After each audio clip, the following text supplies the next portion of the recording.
All right, now, everybody. Quiet, listen to me. We're going to start a show. Now, some of you people have been with me before. You know it's going to be a tough grind, but we're going to have a show.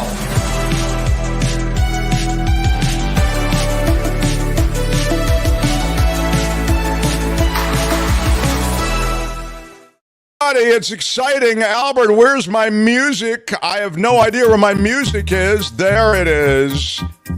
I can't possibly sustain this level of energy without some music. It helps groove me, man. Yeah, it helps groove me, you know. Got the full crew for you today. This is really a cool show today, I must tell you. Kim is here, Kim, of course. how are you? Albert is here, Albert, of course. thank you. And the whole Mark Thompson Show family seems to be in the chat. If you are in the chat, most of the people who are in the chat early have already hit the like button, but we appreciate that. We are following up on the big announcement yesterday from the Biden administration that most of the stuff shot down was not really any threat to anyone, as it turned out. But already the super stickers and super chats are coming in. Come on, everybody. Big shout out. I love that. Don't make me cry this early. I'm not gonna cry. I'm not gonna cry. I don't want to have to cry early. An early cry day. I can't have another week of early cry day. I'm not gonna cry. Oh, well, anyway. Friday Fabulous Florida will happen at 10:35. John Daly will join for that. Michael Snyder on movies. I saw a really cool movie last night that was recommended by our culture blaster, Michael Snyder. And I will also tell you that Michael Shure, who normally joins us next hour, will join us this hour. He's got a plane to catch. You know, the guy's always on his way to some news stories, as you know. He's been COVID wards. He's been at Trump rallies. He's in every manner of breaking story. And Michael Shure will join us in just a moment. But we'll get to all things news-related and all things weekend-related in the minutes ahead. Albert, do I have anything else to do in terms of business? And before I get on to Michael Shure, I can think of one thing. Can you think of what that thing is? Unfortunately, I cannot, but I do have the major announcement button ready to hit in case you're breaking this is not right it's not major announcement territory, but I am glad that you always have that at the ready. I'd like to thank Steve Moskowitz. That's what it is. Thank you very much. It's Steve Moskowitz. He is a great no, it's not a major announcement, but it is it's major announcement adjacent. Ish. More than 30 years, Steve has put his tax knowledge to work for individuals and businesses as well. If you need help with your taxes, you want to set up a business, he has HR capabilities and advisors standing by. Call him at 888-TAX-DEAL, 888-TAXDEAL, anywhere in California, anywhere in the West, anywhere in America. Moskowitz can help you. Website is MoskowitzLLP.com. All right, let's get going. The Mark Thompson Show. Put it together for a guy who is, he's forgotten more about politics than most of us will ever know. He is a remarkable dude. Michael Shure, everybody. Yeah. Hi, everyone. What's up? What's up, Michael Shure? Well, I'm feeling freed of the shackles of Jim Avila. It's nice. Yes, that's right. It's all you today. That's right. We're just here to talk about Jim, right? Well, we hope Jim actually under the weather, but we hope he feels better soon. Yeah. Sorry, I thought it was. My bad. I'm sorry. Damn. Yeah, Jim's in the ER right now, but nice that we can make fun of him. Play the major announcement. All right. So, Michael, where to begin? I want to start, just because you can spin the wheel and start in so many different places, with this train derailment, the toxic train derailment. Because in that story, and this is something that I've visited with our audience on this show day after day, I think you see so much wrapped up in the story that is wrong with our politics, with our regulatory process. There's so much wrapped up in this story, and it's still unfolding. Yeah, and of course, like any story anywhere, it becomes politicized. Senator Marco Rubio of Florida wrote a letter to the president yesterday asking for the president to demand the resignation of Pete Buttigieg, the Secretary of Transportation. So the blame game happens. It doesn't just happen in the media. It happens in politics because there's hay to be made over it. And the Republicans, are not Buttigieg fans, and they look down the pike a little bit, and they see, do people still say pike? Well, this guy. They do now. You're bringing Pike back. Okay, well, I'm glad to hear. They look down the pike and they see Buttigieg as a possible presidential candidate once again. Oh, I see. Okay, here's a way to get him in his knees when things are not going well, and they can find something to pin on him. They have several things that the Republicans do want to pin on him, but this is the most recent, and it does. It shows a lot of dysfunction. It shows that even what seemed like the simplest of things, a train, carrying cargo passing through town, has so many fingers in the stew there, and that's the problem that we see with regulation. And I think those fingers are bought and paid for, Michael. I mean, a lot of the way, huh? Yeah, all the way, and some for good reason. In that, there is an effort right now to get our supply chain back. So doing everything in an expeditious way, but is important, and that's not what caused this accident in Ohio. But you see what urgency does as well, and that there's a lack of oversight, and there's a hey, just get this through type of mentality. But I'm not saying that that's what happened here in Ohio, nor have I heard anyone say it. But that's a contributing factor to what the environment is like in transportation and in cargo transportation. Yeah, expeditious is a ding word. I do think that the reclassification of many of these toxic chemicals, such that communities don't even know that they're passing through those areas. Essentially, what happened is about 10 years ago, there was a reclassification, right, of these toxic chemicals. I mean, I'm chuckling because it's just such a, it's the American way. A money-filled system bought a reclassification of these chemicals, such that now essentially I shouldn't say the only, but one of the few. The system is designed to showcase and focus on when oil is being passed through various communities on rail. Not so much with these deadly chemicals. That was the first thing they did. And of course, the braking system was the second thing. They, instead of the air brakes, they could have had the brakes upgraded, but they didn't do that. Again, they rolled that back during the Trump administration. Yeah. And when big business is paying for lack of regulation, and big business is paying to expedite things, and big business is saying, let's take X, Y, and Z out of the equation here so we can get things done. This is what happens. This is why you have oversight. This is why you have regulation. This is why you have environmentalists and the EPA at the table in a lot of these decisions, fighting against big business. And this is all laid bare here. And look, I mean, with people don't know this is happening, right? So you hear the reason that they fought so hard to make sure that oil was flagged when it was going through is oil, it's about the environmental and the spill and the drinking water and all of that. Well, the same hazards happen when methane gas or other gases are going through. And even if it's not tangible and we can't picture what that looks like in our mind, you see an explosion like this and what it can do. And it just by chance it happened in Ohio. The train could have kept going to Indiana. It happens in Indiana. It goes to Illinois, the same thing. I mean, that's what we're looking at here. And I don't know if it was eastbound or westbound, frankly. Yeah, no, but to your point, the spillover literally is going to those states you mentioned. Yeah. And it's gone into Pennsylvania, into the Mississippi River. I mean, yeah. It's Russian roulette too, where it happens, right? I mean, right. And the toxification. We've seen fish and wildlife dying by the scores. And so, before we move on from this, I want to mention the last thing that I've talked about on this show, and that is the way we allow corporate America and business in this case. I'm talking about the train company and chemical companies to get 100% of their profits, and they get tax breaks of all sort.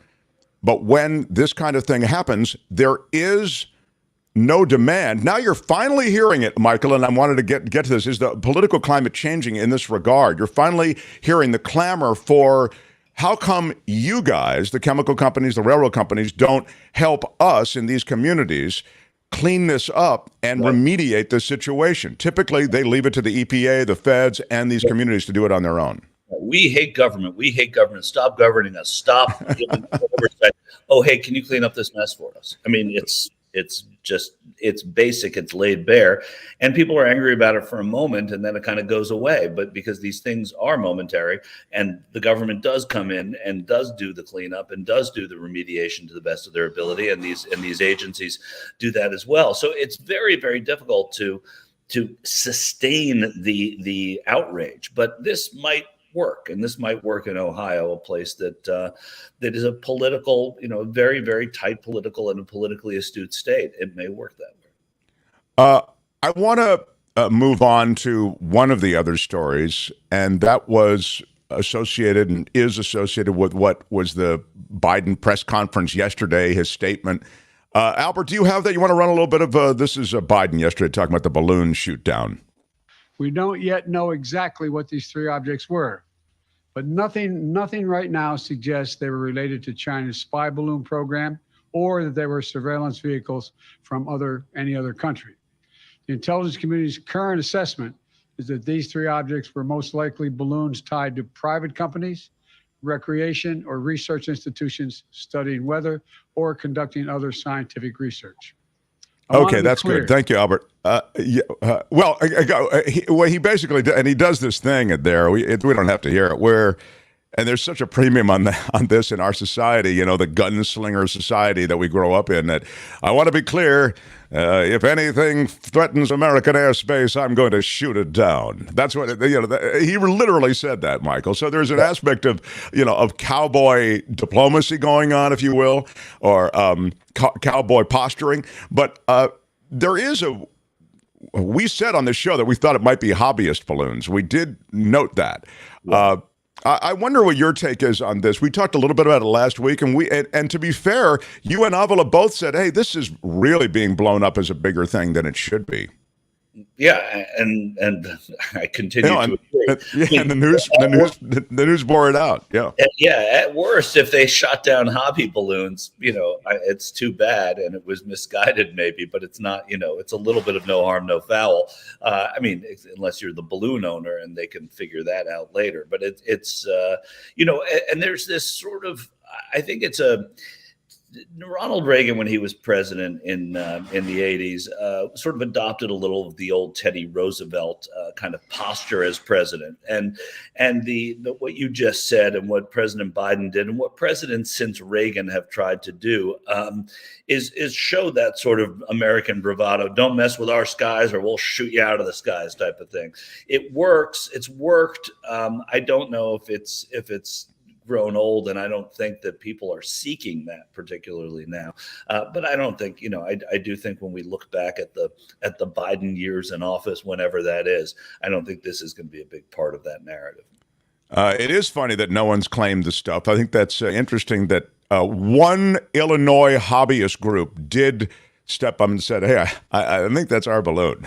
But apart from that, this whole situation has 10-foot pole marks all over it, Right. And it also minimizes what the only thing that could be important or fascinating about this, which is the Chinese balloons that really did exist, and that there's a spy balloon program, and that we've learned about that, even if we kind of knew it in the recess or could imagine it, at least in the recesses of our mind. So now it's just a bunch of balloons in the air, and that seems to matter less to the public anyway. That's a great point as well. And even Biden yesterday noted, hey, we've kind of retuned our radar. And so we're picking up on more of this stuff, so it's out there. Still, we scramble the fighters and shoot the stuff down now. And I wonder, just before we move from this, how much of that kind of thing, because you see it happen in military conflicts of all sort, is motivated by wanting to minimize sort of political exposure. If you look too weak, if you're letting this stuff go, Of course it is, and who would have ever thought that shooting down balloons would sort of would dictate how strong you would look? It's also an analog to these classified documents, right? We kept finding classified documents, and we keep finding balloons. But the Trump classified document and documents and the way he handled it and his team handled it is still important. So too are those Chinese balloons, but they've kind of been minimized by the hobbyist balloons and the fact that you found classified documents under every rock you turned over in a former president or vice president's home.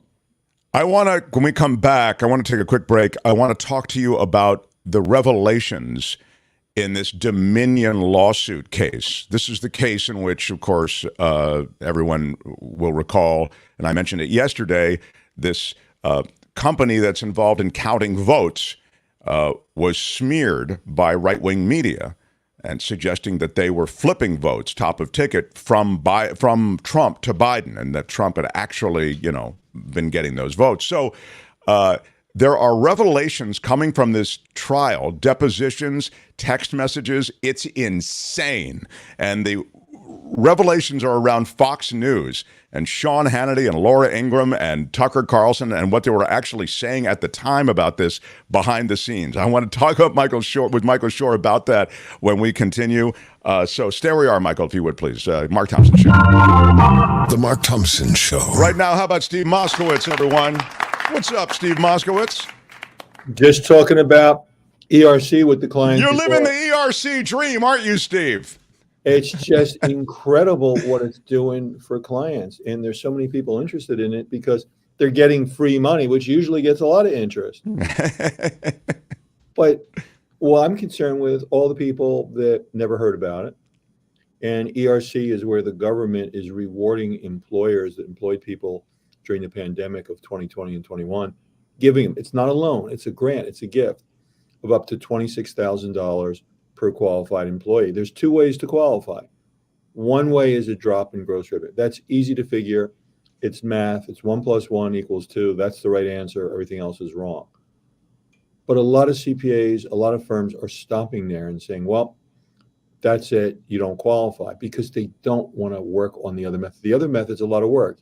You have to sit down and figure out, was the business adversely affected by COVID restrictions? And the bottom line is we have to figure that out. And sometimes that requires multiple chats with a client. Sometimes just before I called you, I talked with a client. So I can't determine from what you've given me. I gave him homework, and he, the business owner and his accountant, are doing the homework now. They're going to call me back. And a lot of firms don't want to do that because the other way is so easy. It's literally math. It's quick. It's easy. It's a number, yes or no. But the harm being done is the other firms don't say, well, they don't do that. Like a doctor that doesn't do a procedure, he or she would say, I don't do that procedure, but Dr. Smith down the hall does, or find somebody that does. They're just saying you don't qualify. That's like a doctor saying, well, no hope for you, you're just going to die. When in fact, there is a procedure, that doctor just doesn't do it. So what I'm saying is, if you've been turned down by somebody who said you don't qualify for ERC because your gross revenue didn't go down enough, chat with us. Let's see if you qualify for the facts and circumstances test. Not everybody does, but a lot of people do. If you do, you get the same money as the other test. And it's a shame to leave a lot of money on the table. And I've seen that a number of times. Yeah, I mean, what you're talking about essentially is the thoroughness required to really see whether there is money there. Let Steve be that guy. Let his firm do that work. You can reach Steve at 888-TAX-DEAL, 888-TAX-DEAL. Look, everybody's getting hit with a tax bill coming up. Why not see if your business, even your side hustle, whatever your business is, this is one of the things we've tried to communicate through the months, that you may not think you are eligible. Let Steve figure it out. 888-TAX-DEAL. You can also find him online, MoskowitzLLP.com, MoskowitZ, MoskowitzLLP.com. Steve, thanks so much, my friend. Thanks, Mark. Talk next hour. Steve Moskowitz, everyone. The Mark Thompson Show. Let's get back to Michael Shure. Michael, I did want to get to this Dominion lawsuit. I just think it's great. I mean, again, it's great for the revelations and the stuff that we knew that now we're finding out everybody knew. I mean, no one who pushed the story about this top-of-ticket computer flip that was happening in Dominion software, no one believed it. And you're seeing this now through depositions and through court testimony that has been introduced in their lawsuit against Fox News Channel. I mean, it's, well, like you say, it's shocking, but it's not shocking, right? I don't think anybody's surprised to know that there was dissent within the walls of Fox, and not even, I guess that there was dissent, maybe a little surprising, but that they knew what was, in fact, the truth, which was there was not an election fraud, and this was not a stolen election, but they were going with it from the top down, and it's so incriminating. But here's the thing, right? We've seen incriminating now for the past 5, 6, 7, 8 years, right? With Donald Trump, all the way through.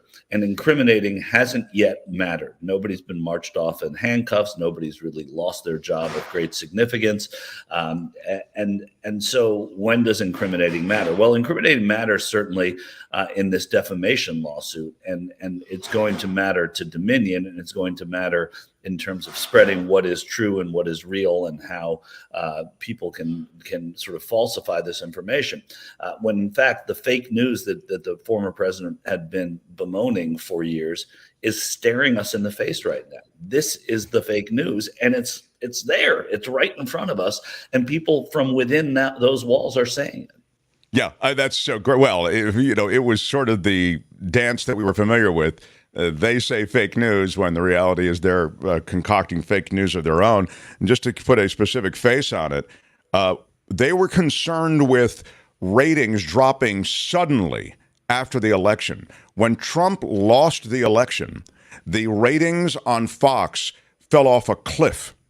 And to handle that, to stop that bleeding, they were looking desperately for anything they could find, and they latched onto this story. And in court testimony, you're seeing the Washington managing editor at Fox, a guy named Bill Salmon, said, quote, it's remarkable how weak ratings make good journalists do bad things. Privately, network executives stewed over the hit to Fox News' brand. Hannity texted Carlson that calling Arizona for Biden had destroyed a brand that took 25 years to build, and the damage could be incalculable, Carlson said in return. So they were concerned. I mean, it's funny, the back and forth and Laura Ingraham is on these as well, all of their stars. They were concerned with the fact that Fox had called the election. Like, don't call it, because the minute you call it, the viewers are going to go away. And that's exactly what happened. Yeah. And Bill Salmon was a former journalist. He was with the Washington Examiner. I mean, you can judge for yourself. Yeah, that's a little right-wing paper, yeah. Where he worked, and his other controversy had to do with renaming, like within Fox, you could never call it healthcare. You could never call it Obamacare. You had to call it government-run healthcare. And that was to make people sour on the idea of healthcare reform. So it's been a manipulation with Bill Salmon from the very get-go, which is why he ascended at this place, this network of mendacity from the very beginning. It's 25 years of embarrassing history at Fox News, and they want to talk about the 25 years. So it's great and it's fun and it's enlightening, but it has to matter. Right. And I don't know, it can only matter here in this civil lawsuit of defamation to a certain degree. It's not going to take Fox off the air. As a matter of fact, Newsmax lost out on that because they were pulled off the air on DirecTV, and Fox was eventually the winner in that. And you were talking about ratings falling off a cliff. Well, a lot of these people who were looking for their truth, the truth that they wanted to find, were finding it on Newsmax, even though, of course, it wasn't true. That's a great summary of the sort of the state of things and what happened. And you're right. It's what sticks, and what sticking means. I've often said, and right away after this lawsuit was launched, there are demonstrable damages here. There are real damages to Dominion voting machines, and the reason, and to Dominion as a brand. I mean, that is their world. It's not just America. This technology is exported for other elections. All of a sudden, there's this contagion that is put out there that their machines are rigged. It's not true. Right. And they want to go to court to show the real damages done. I think these are billions of dollars Fox is exposed to, and that's why, as Michael has said, they've gone all the way to the top. I love that you mentioned that, because Rupert Murdoch's been deposed in this entire thing. He was in on it too. Yeah, he was telling people to focus on Georgia and politicize it rather than focus on other parts of Arizona. So, well, let's leave that behind us now. We got to go to Georgia and make sure, basically, we win Georgia. He's the news. We don't win, right? I mean, and that's the other thing. Now the onus is, now that we know all of this, or we surmised it before, the onus is on the rest of media to call them out and not be afraid to. You know, people talk about corporate media like this monolith. It isn't in that way, but there are people I know, there are reporters, look, I'm probably among them, and who are afraid to criticize it often, because it might mean that, hey, look, somebody who works for Fox may work for a network I work for one day, and I don't want to piss them off now. That's interesting. and that, you know, I'm not saying I'm you know, that's not a big part of my day, but right. If it exists even in my mind, it must exist in big ways for big, powerful people in news. And that's where you get this kind of one monolith of corporate media, because nobody's stepping on Fox as hard as they need to. Maybe they will later. You have pundits doing it. You have general public. I'm sure Twitter is full of it. But you should have reporters, honest to God reporters, say they are embarrassed to be in the room with a Fox News reporter, embarrassed that they get credentialed for things at the White House and at debates and at breaking news that's political. I don't know. It needs to go farther than just this. There's been a normalization. I completely agree. And even in that White House press room to which you refer, there is every manner of Fox News Channel knockoff that is permitted time with ridiculous questions. I mean, I watch some of that stuff and I go, come on, guys. Let's, you know. I mean, that's all of the First Amendment, but you take the, you know, it's like you take the welfare cheats, but you're not going to do away with welfare, right? I mean, so it's a small price to pay. But by the same token, the other reporters in that room should say to the Fox News correspondent, hey, what the hell? You know, they should call them out publicly, embed it in a question to whoever they're speaking to. Mendacity is a ding word. You're right. Thank you, whoever said that. I'm sorry. I know we're wrapping up. You can get back to your job as a foreman at a construction site or whatever's going on in the background. We love that you spent time with us. And I'm glad you met. I think you're exactly right, though. This I just want to underscore what you're saying. This should actually be reported on other network newscasts. I mean, it has to be in the world of television. It should be reported in other forums beyond just the specific YouTube channels that have, you know, perhaps an audience that wants to hear it. Mainstream media, in other words, can't let down this story. No, because it looks bad to all of us. Yeah, it does. Pal, I love that you spent time with us. I know, you know, you have to move some stuff around to be here, and I really appreciate it. Thank you. Well, thanks for you. You moved me to the earlier slot. That's going to disappoint those 11:05 fans, but I'm sorry. They can find you. That's the beauty of this platform. Michael Shure, everybody, find him on TYT and dinging his way to another exotic port of call. See you, Michael Shure. Thank you, my friend. Yeah. The Mark Thompson Show. I think contagion was a ding word too. You're right. Okay. All right. So we're up on the ding words now. Great conversation with Michael Shure. This is the stuff that is coming out in that Dominion suit. We've mentioned it on the show. Two things we've hit hard, I think, on the show: Dominion suit, also the bomb train. And so I'm glad we were able to, you know, put some specifics and some details to it. There's never been anything like this. And also. I feel like we talked about some of the legal stuff with David Katz yesterday. If you missed that, you can find it as a separate video up there. Florida is next, Kim. Okay. Friday Fabulous Florida. John Daly is joining for that as well. Oh, So yeah. He never misses a Florida. That's so right. What? Smash, yeah, I know. Smash the like button Smash like a it boss. with your iron rod. Damn straight. We'll do it live. I'll write it and we'll do it live. We sure as hell will. We'll do it live. Mark Thompson Show. Hey, which one do you use, Mark Thompson? Who's Mark Thompson? The Mark Thompson Show.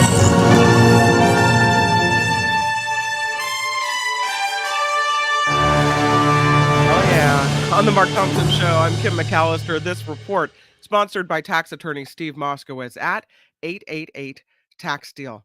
Let's start with this story. This is a sad situation where at least 4 U.S. service members were reportedly wounded in a helicopter raid that killed an ISIS leader in Syria today. ABC News reporting the soldiers and a working dog are receiving treatment in a U.S. medical facility in Iraq. Not clear how serious their injuries are, but it's a story we're following. The air and water is safe to drink in Ohio near the site of a toxic train derailment in East Palestine. That, according to Governor Mike DeWine, he said testing shows no detection of hazardous contaminants. DeWine also announcing a medical clinic will be established next week for residents worried about the potential impacts to their health. Yeah, there's not the water is great. It's safe to drink. You first though, if you would please. Yeah. Exactly. Mike DeWine. He's what a bought and paid for political hack. All right. I'm telling you. That's real. I'm not filling the sippy cup up and passing it to my child if I live out there. No way.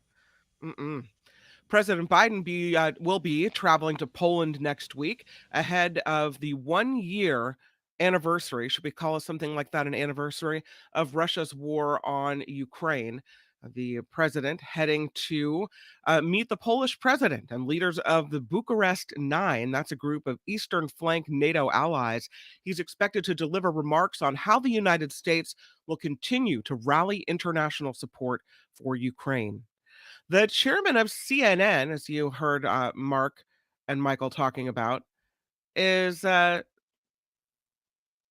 criticizing one of his anchors. Who's that? That's the sexy Don Lemon, right? That's Don Lemon. I think this is a different story. That's why I paused. The chairman of CNN is criticizing one of his anchors for making controversial comments about Republican presidential candidate Nikki Haley. Kind of sexist in nature is what they're saying. Yesterday, Don Lemon said Haley isn't in her prime.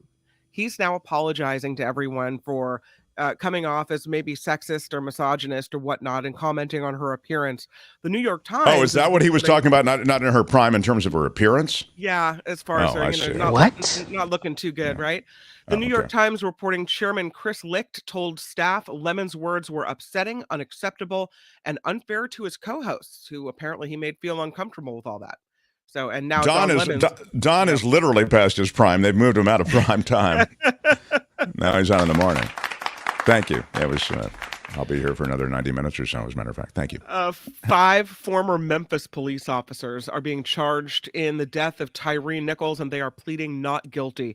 They appeared in court today for their arraignment. Their next hearing set for May 1st. Nichols, a black man, of course, who died 3 days after a confrontation with police during a traffic stop, which left him severely injured.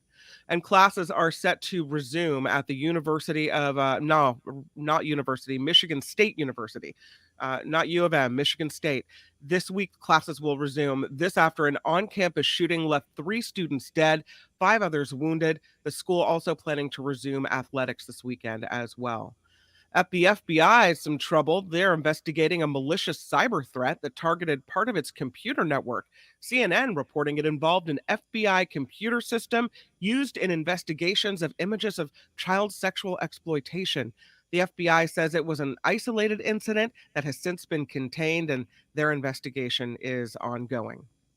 Recycled batteries from electric vehicles could be used to power California's electric grid in the future. A startup company in Lancaster in Southern California is connecting thousands of used electric vehicle batteries to the California power grid looking to lower the cost of storing energy in the state. The Times of San Diego says B2U Storage Solutions is starting with 1,300 batteries, looking to store 25 megawatts of energy. It's a first-of-its-kind program. Storage becoming more necessary, of course, as California transitions to clean energy sources like solar that aren't available 24 hours a day. Ooh, it's a wild idea, but it just might work. It is a wild idea, and that's really a cool idea, I think. B2U says their technology could lower energy storage costs by 40%. Wow. So, yeah. Yeah, that ain't nothing. That's great. And lastly, we have a story about Liam Neeson. He says Star Wars is being hurt by so many spin-offs. Speaking on Watch What Happens Live, Neeson said the current rollout of Star Wars-related projects is diluting to him, and it's taken away the magic in a weird way. The actor made a brief cameo in the Disney Plus series Obi-Wan Kenobi, but he said the role was very limited. He, of course, made his debut in the franchise in Star Wars The Phantom Menace as Qui-Gon Jinn. There he is. Well, I mean, he's not wrong. I mean, when you have a bunch of episodes and episodic presentations and feature films and knockoffs and spin-offs, of course, it dilutes a franchise. But when he says it's not as good, I don't know what that means. It's good for the studio. It's good for the bottom line. But he's right. From an art standpoint, if you just had done the Star Wars movies and never touched anything else, the purity of the franchise would have stood, but many would have said, no, but I want more of that. You know, I want it in a theme park. I want it in, in a whatever. Well, Mark, in the merch. Yeah. So he feels like it's taking away the magic. Okay. Yeah. Okay. You're right. Well, the magic could be gone. He's not necessarily. That's not fake. That's you're real. right. It is real. Okay. And I feel like we really have to pay attention to his words because we don't want to tamper with the magic of the Mark Thompson show. We have to really kind of contain it and keep it safe and, Oh, well, I didn't realize it was applicable to our own situation. Wow. You just don't get it. No, do I you? don't. I don't get it. I guess I don't. Okay. Yeah. All right. This report sponsored by tax attorney Steve Moskowitz. For more than 30 years, Steve has put his tax knowledge to work for individuals and for businesses. So if you need help with your taxes, call Steve. He's at 888-TAX-DEAL. He's also at MoskowitzLLP.com. I'm Kim McAllister on The Mark Thompson Show. They had to close down an entire radio station to silence him. And now, he's here. Ladies and gentlemen, Mark Thompson. I've told you, it's never easy being in this business. The Mark Thompson Show. What up, everybody? It's our big Friday show. Glad you could join us. I'm back on the West Coast for a little while, and then I'll go back east. But it's cool to be here in our home studio surrounded by merch. I look like I'm in a department store window is really what I look like, right? But all of these things you see behind me, this is the hoodie, which is our newest item. It's at getmarkmerch.com. The tote bag. We have the shoulder sling, also fanny pack. There's a throw pillow behind me. So there's a lot of stuff. You can the coffee cups and the hydration. Somewhere around here, there's the hydration device, which is very cool. So, it's getmarkmerch.com. That's one of the ways you can support the show. And, of course, with super stickers and super chats, we try to give you quick recognition of everyone who is supporting us with super stickers and super chats, but we'll do a formal recognition and thanks toward the end of this hour. I want to welcome him into our midst, our former producer. So the history is that Albert was the producer, and then John was the producer, and then Albert returned. And this is kind of cool that we've got the whole gang back together. How about it for John Daly, everybody? Come on, John Daly. Yeah. Hey. John left for a job that has benefits and is a real job. This is sort of a side hustle. One minor correction. Former executive producer, KG. That's right. I'm sorry. That is, he is how easily we forget. Yes. There's never been anything like this. It really hasn't. It really hasn't. It took a lot to get that title. How are things on... How are things on the outside, John? You want to give us just a quick second? It's good. One awkward thing. I can't find my balloon, and I'm wondering if anybody's seen it. I'm working on a mapping project. Oh my God! How would you handle this? Yes, We could try ignoring it, sir. Yeah, I'm mapping various grocery stores, and I'm a little concerned. Love to shoot stuff down, John. Welcome to America. We shoot each other and we shoot stuff out of the sky. As long as we're shooting, we're happy. All right. Well, we're here on Fridays as we collect the news of the week. We turn to a state that seldom disappoints in terms of the awkward, the lawless, and might I say, the dim-witted. This is Friday Fabulous Florida. It's time for Friday Fabulous Florida. There is a gigantic alligator in my kitchen. A look at the weirdest stories from our weirdest state. Hang on tight, and I'll remind you we need to choose a favorite at the end, so please pay attention. A Florida man doing donuts in his car at an intersection hits a patrol car before crashing his own car, which is really, yes, I agree. That's well, if you get them in order. So you first do the donut, then you hit the patrol car, and then you crash your own car. You can't hit the patrol car first. No, that is the... if you get it in order, you get extra points. This is West Melbourne, Florida. This guy, Jared Gordon Heffler, who you saw there for a second, he's 25 years old. There he is. Driving recklessly south on Hollywood Boulevard in West Melbourne. He drove over a raised median, causing his car to slide. The officer observed Heffler driving at a high rate of speed, and he then began doing donuts at an intersection. Heffler appeared to pull over when the officer conducted a traffic stop, but then put his car in reverse, striking the patrol car and fleeing the scene.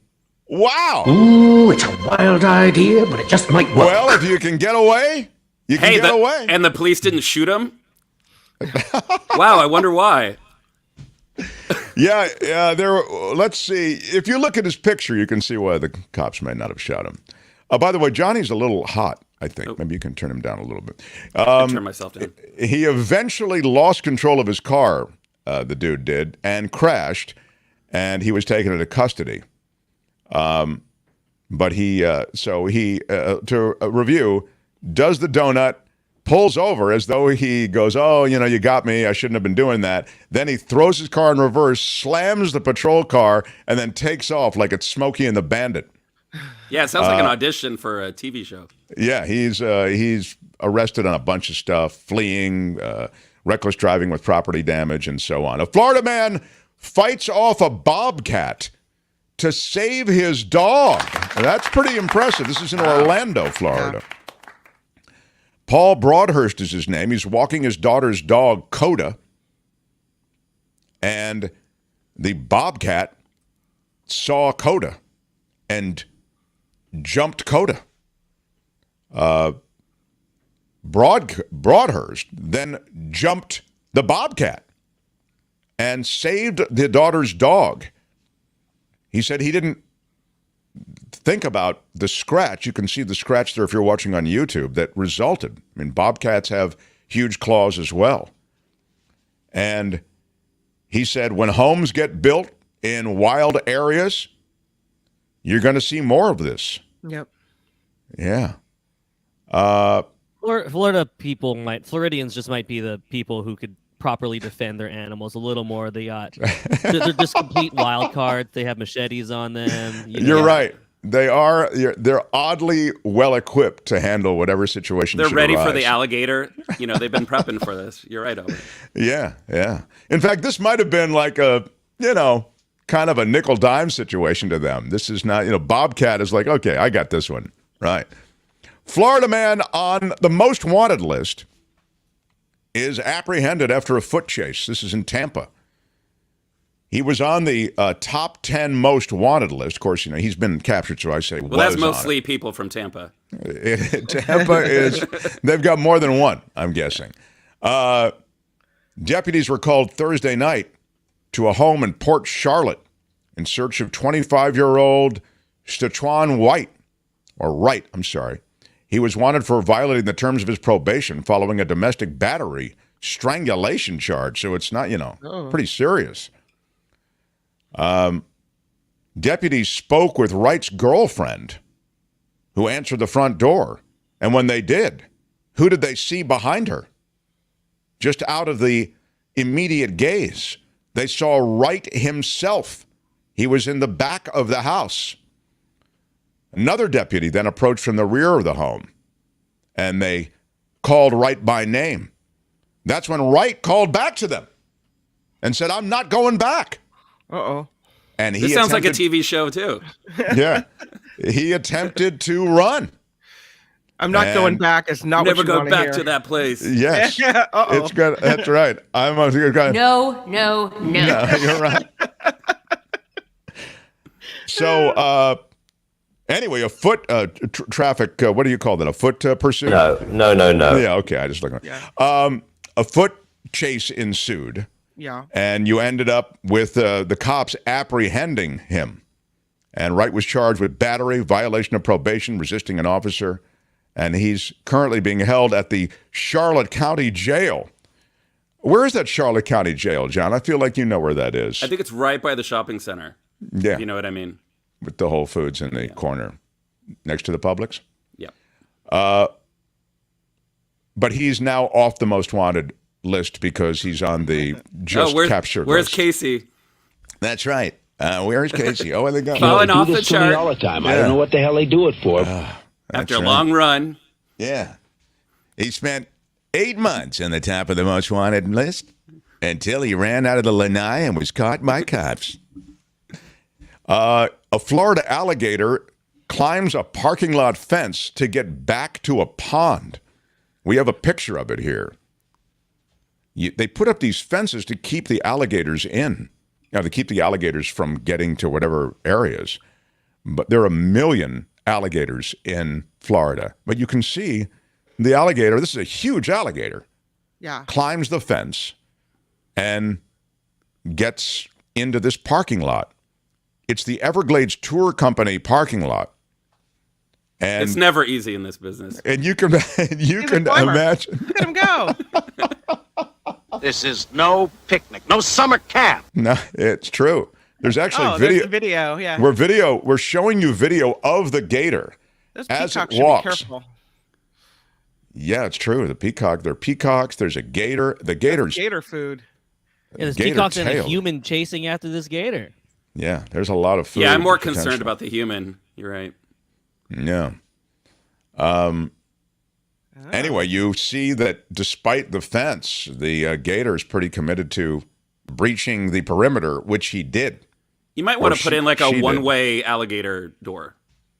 No, Yeah, they're not supposed to go to the parking lot. They're supposed to stay in the pond area, right? Well, that's what I mean, like a one-way door. Look at him go. Look at that. That's amazing. There's never been anything like this. Yeah, it is pretty impressive.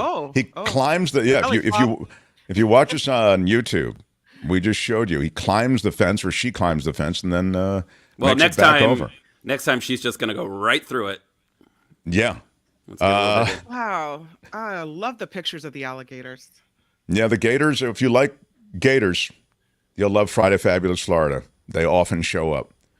A Florida man has been arrested in Houston County. That's in Alabama. But he is, I believe he's from, he was involved with a manhunt that was involving several law enforcement agencies from Florida, if you're wondering how the Florida connection works. Investigators said Ernest Jett Jr. opened fire around a campsite. It was near Campbellton, Florida. He'll be charged with, he was arrested after this manhunt, and again, it took them all the way to Alabama to find him. But he opened fire on a well-known veterinarian who was wounded with the gunfire. And the police did not shoot and kill him either. The horse trainers, is what they were conducting bird hunting field trials, and they were camping near his property. Now, he got out there with a gun, and he began firing into the camp. and striking campers and horse trailers, and, as it turns out, people. Oh. Dr. Susan Wells, she's the noted veterinarian, was hit in the leg. And Ernest jetted, and finally investigators found him in Alabama. Is that just because he didn't want the people near his property or on his property? Is that what happened there? I mean, I'm guessing that's the reason. Well, that is a reasonable response. Yeah. For Florida, anyway. I would say that, yeah, he maybe should have thought another way to communicate that, though. What he's got going here is a situation. Maybe they got too close to his meth trailer. That is true. You might have been concerned with. There he is. He's. I think any number of violations I would put into his wheelhouse. You know what I mean? Yeah. But My bad. I'm sorry. A bank customer is arrested after allegedly pounding the ATM with a hammer. Ooh, it's a wild idea, but it just might work. Or not. That's a bad day. He couldn't. Well, this is what happened with this guy is something that some people will be able to relate to. He couldn't get his card back. You know when it eats your card? Yeah. Employees of Bank of America, they're at 401 North 14th Street. They heard loud noises and yelling outside of the bank. This is a few minutes before 9 a.m., okay? So it didn't happen overnight or anything. That's not fake. That's real. They looked out the window. Somebody's card again, Bob. They saw a man yelling at the ATM and rocking it back and forth. Oh, no. Demanding in a loud voice that the machine give his card back. The man went to the back of a white pickup truck and retrieved a hammer. He then started beating the ATM with that hammer. No, sir. No. Then he drove away. Cops arrived shortly after a 911 call. Damage to the ATM was assessed. What was the damage to the ATM? This is great. In the chat, tell me what you think the damage they said was to the ATM that was attacked by the guy in Florida with a hammer. What was the damage that they assessed it to be? They estimated the damage to the ATM. 2,000 from Wes. 11,700, one more than we have. Well, these machines are made by Diebold, a lot of them. That's expensive. Right. Sure. 40,000. John takes the 200,000 now. That's a little high. 10 says Julie. 30. Are you doing it, Kim? You go ahead and do it. Put them up there if you want. I see Tom around 3K, 2,700. 5,000 says Gail. The damage to the ATM in Florida, where a guy was arrested. 4,500 says Randy. The actual retail price for damaging an ATM machine with a hammer, estimated to be $3,000, everyone. If you guess 3,000. Nice job. Imagine the fee he's going to have on his statement. That is the damaging ATM fee is a very high fee. That's a really good point. That, my friends, concludes this edition of Friday Fabulous Florida. This has been Friday Fabulous Florida. There is a gigantic alligator in my kitchen. Y'all come back now, here.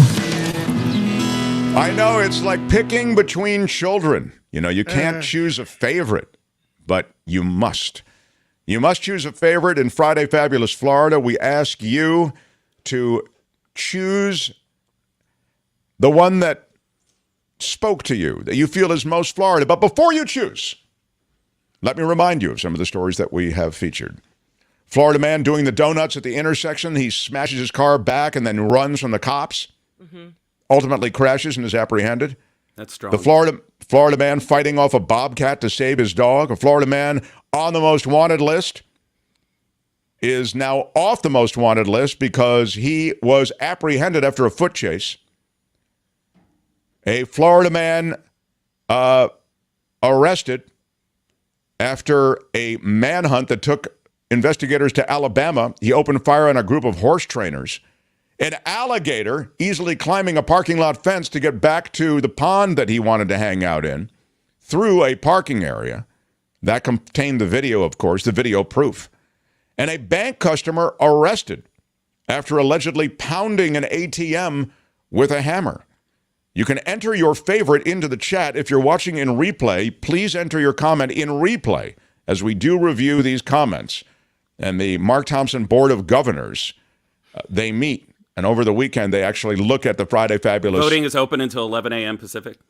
And exactly. So, and in fact, on the weekend, on Friday Fabulous Florida, the comments are actually reviewed through the weekend. So the Board of Governors will be active.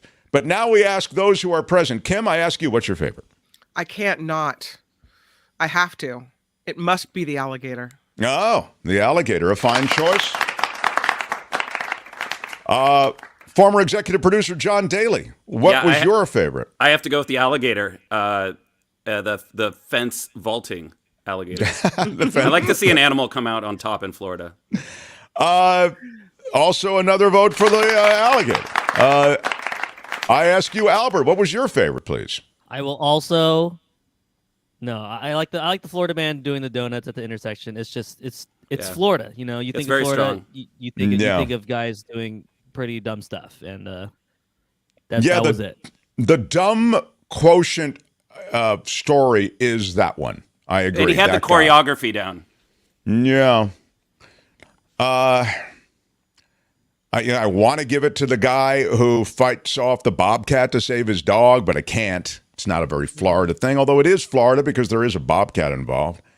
A lot of chases. I like that. That's very Florida, running from the cops in different ways. Yeah. It is true that the compound crime was the donut, smash the patrol car, and run. I mean, that's very Florida. That is the Florida hat trick. You know, that's the trio. So I'm going with that one, too. Yeah. But, are you willing to bet your lunch? That I do believe that it's likely that there was alcohol involved. I'd be willing to bet my lunch that there's alcohol involved. I mean, that's what animates so much of Florida. But very good. Well, in the chat, a lot of gators. Of gators. And and I actually do have the poll up. The climbing gator is very much in the lead here. No, climbing gator. Only 3 minutes in. Only 3 minutes in, and the gator is winning. I'll remind you, you can vote for your favorite or comment on any story or anything for that matter in the comment section. Yes, we're a live show, but the show obviously is watched in replay. And if you're watching us in replay, give us a thumbs up and comment on your own. And those comments, as I was mentioning, are reviewed throughout the weekend and beyond. It is always a pleasure to see the rough and ready, the handsome, the guy who made it out of Shawshank to a real job. Executive producer John Daly, so get fun busy living or get busy dying. Fun to be with you every Friday, pal. John Daly, everybody, come on. See you, John. Peace out. Peace out. Really cool. Albert, would we like to acknowledge people and then we can do some Kim news? Is that how we want to do it? Yeah, that's exactly what I was going to tell you to do. So let's. Okay. All right. I'm finally figuring out the format after all these months. Andreas is back, everyone. We were wondering about Andreas yesterday. Yeah. Yeah, we hadn't heard from Andreas. Andreas is a great supporter of the show, viewer of the show, and contributor. And I know he's got his mother's 94, my dad's 92, so I kind of feel like bonded. Many people who watch this show are, and part of this community, are dealing with things with older parents. So anyway, Andreas, a great pleasure to have you back. And big shout out. And I'm not going to cry. I'm not going to cry. But it is great to have you back, Andreas. Thank you. Tracy Pyers, $4.99. Thank you so much. Thank you so much for the super sticker. There's nothing more super than a sticker. Yeah, Tracy. Tracy Pyers. Thank you, Tracy. And we extend our warm, welcoming arms to you. Is that it? Or are you... okay. Oh.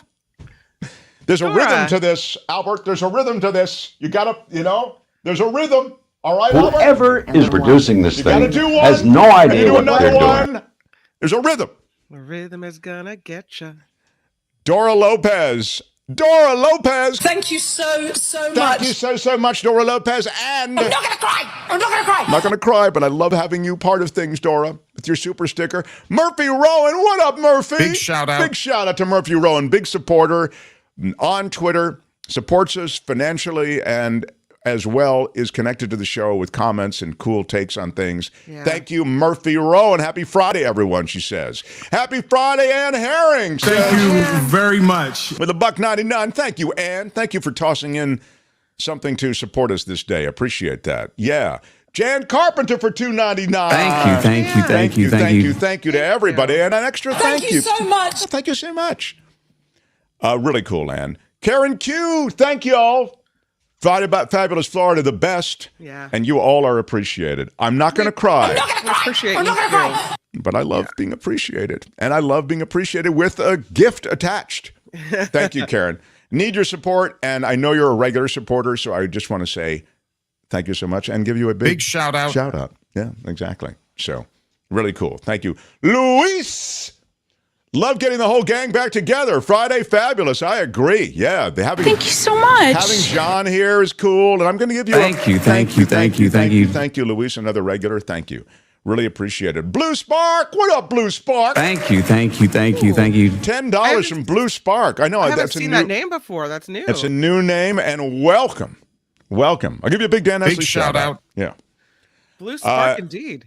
Andreas with another $10. Come on, big Andreas. Andreas is a great supporter, so generous. And another one, too? And yet another. And how about that, Rod? Smash that button. Support the Mark Show. Come on, smash it like a boss. Smash it with your iron rod. Hit that thumbs up. Damn it. Make it count. Thank you. Andreas, you're a great asset to have in our community. Thank you. As is, wow, Kevin Hobbs. I'm not going to cry. Kevin is a regular viewer, regular contributor at serious levels, and so appreciated. I'm not going to cry. I'm not gonna, but Kevin clearly gets me into cry territory. Yeah. Thank you. Big Dan Esley shout out. And I want to give you a thank you. Thank you.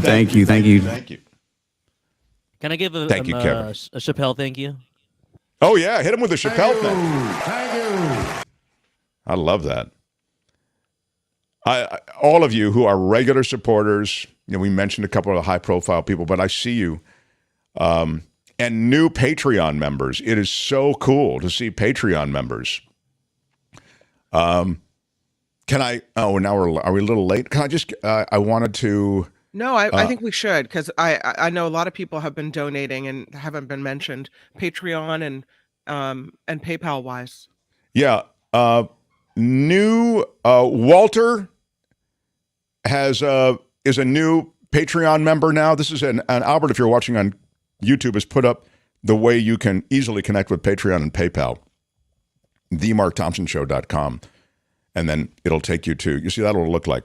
It'll look like that when you go to TheMarkThompsonShow.com, and you just can click on contribute to our Patreon or help support us via PayPal. Either way. I mentioned Walter. Scott just, I think it's Walter. I try not to use, unless they want it, their last name. You know what I mean? Yeah. Sorry. Yeah. We don't know. Scott has upgraded stepped up. People who are in at a $5 level go to $10. They start at $10, they go to $20, etc. Nice. So that's really, really cool. I appreciate that. Yeah. In the month of February, Tony and Heather and Thomas and Lynn, all of you, so appreciate you joining. As I mentioned to you, we're going to have more ways beyond just updating the credit at the end of the show to recognize your donations. And those of you who stepped up at major levels, wow. And I have to tell you something, and then I want to get into news. You still got a lot of stuff to do, and Michael Snyder's coming by. But these are challenging times from the standpoint of sponsorship, from the standpoint of support, and just meeting our payroll. So thank you very much, all of you who have helped us meet that challenge. We have to meet it on an ongoing basis. The part of this that I hate, having to ask you to support, but you have made it so much. We try to make it fun. We try to make it, but you have made it so much more rewarding because you have stepped up, and literally you'll keep this show on the air. You will do it.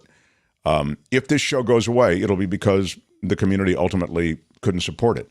But we're doing everything we can on our end to keep the quality of the show, to keep the guests, to keep the topics relevant and important, to keep the conversations, those conversations relevant and important as well, and fun. And you have done your thing. So I'll finish just by saying thank you very much. And in fact, I'm going to say thank you. And I'll take a Chappelle thank you if you would. One more Chappelle thank you. You can never have too many Chappelle thank yous. Do you have one handy?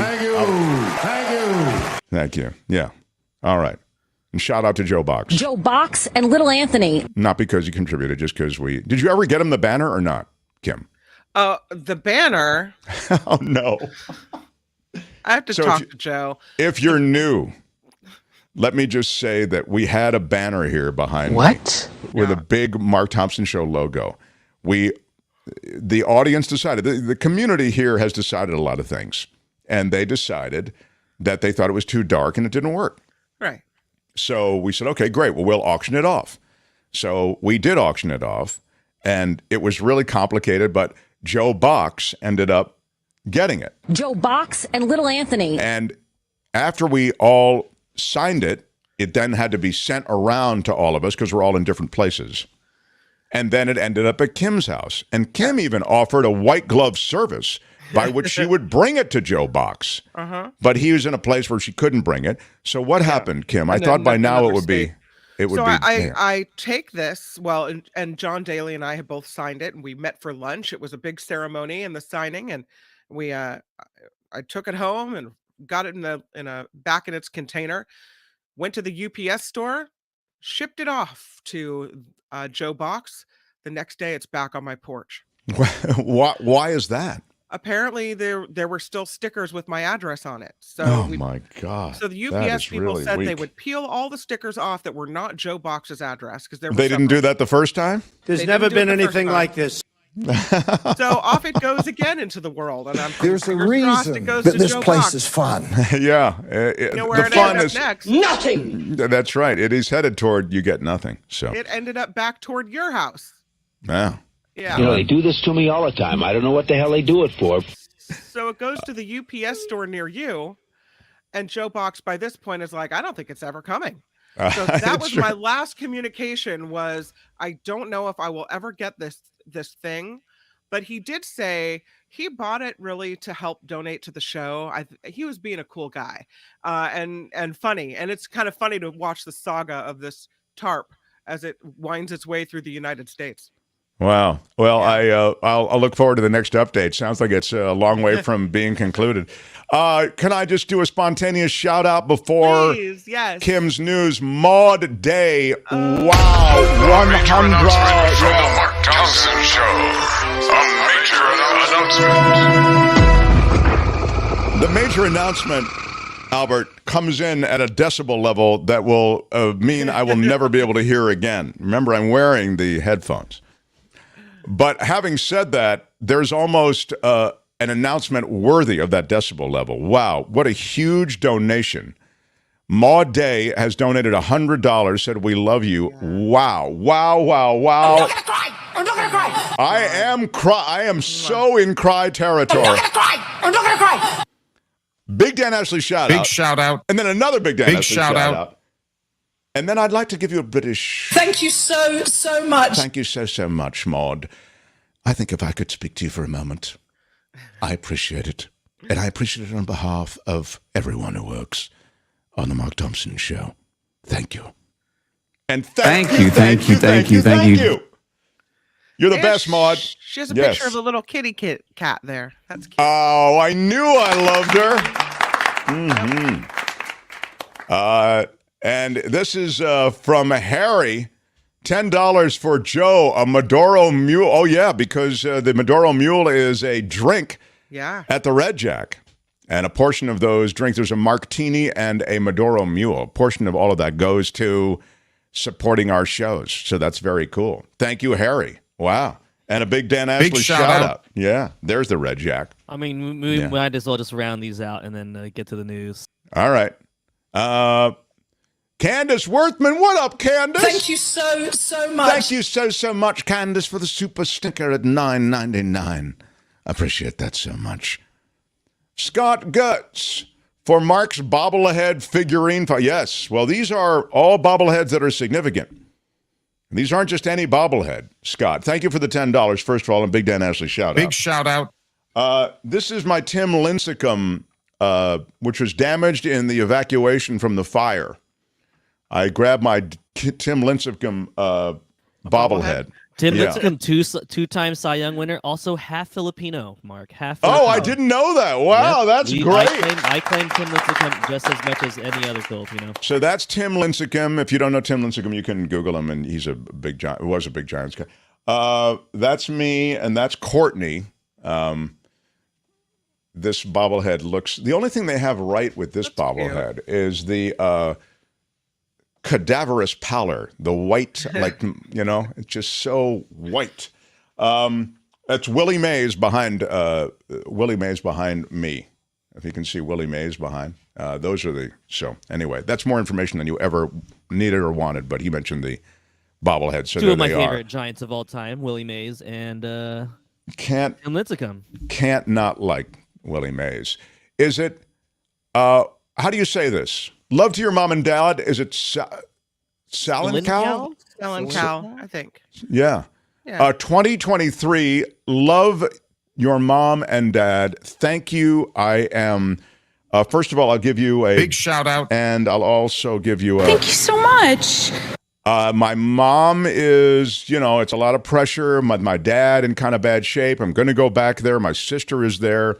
Thank you for thinking of them. It's really nice. And thank you for noting them in your donation. Spencer Jaffe, he's a regular. Thank you so much. Thank you so much, Spencer. Yeah.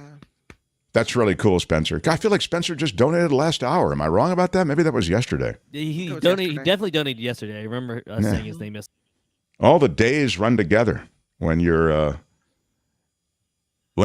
deep into the sauce the way I am. There is nothing in our history that quite compares to this. Kathleen Bryant. What up, Kathleen Bryant? Thank you very much. $9.99, a super sticker from Kathleen. Thank you so much. Is awesome. What a great way to start the weekend. Thank you, guys. Yeah. Man. Lulu Lancaster. Come on. Big Dan Ashley shout out. I'm not going to cry, Lulu. I'm not going to cry. But when you say you look forward to the show every day, it almost gets me to cry. $10 from Lulu. Thank you, Lulu. Thank you so much. Thank you so much. Mm-hmm. Joe Fong with a super sticker for $9.99. What up, Joe? Hey. Yes. Thank you so much. Oh, was that? Did I almost inadvertently hit Shirley? Who's everything I've heard on the show? I don't like anything I've heard on that. We have to hear that before the end of the day. But this seems like an inopportune moment. $9.99, Joe. Big Dan Ashley shout out. What up, Joe? Thank you, Joe. You're such a regular supporter, and we appreciate it. Kim's News is next. Yes, I'm very unhappy with everything I've Major heard announcement today from on the your show. Mark Thompson Show. Major announcement. Wow. Look at this. This is a great day for this show. Don't cheat on the Greek. Don't cheat on the Greek. Come on. This could get me to cry. I'm not going to cry. That's awesome. Andreas, $100 in addition to everything you've already. I'm not going to cry. I'm not going to cry, but Andreas, Thank you. Thank you.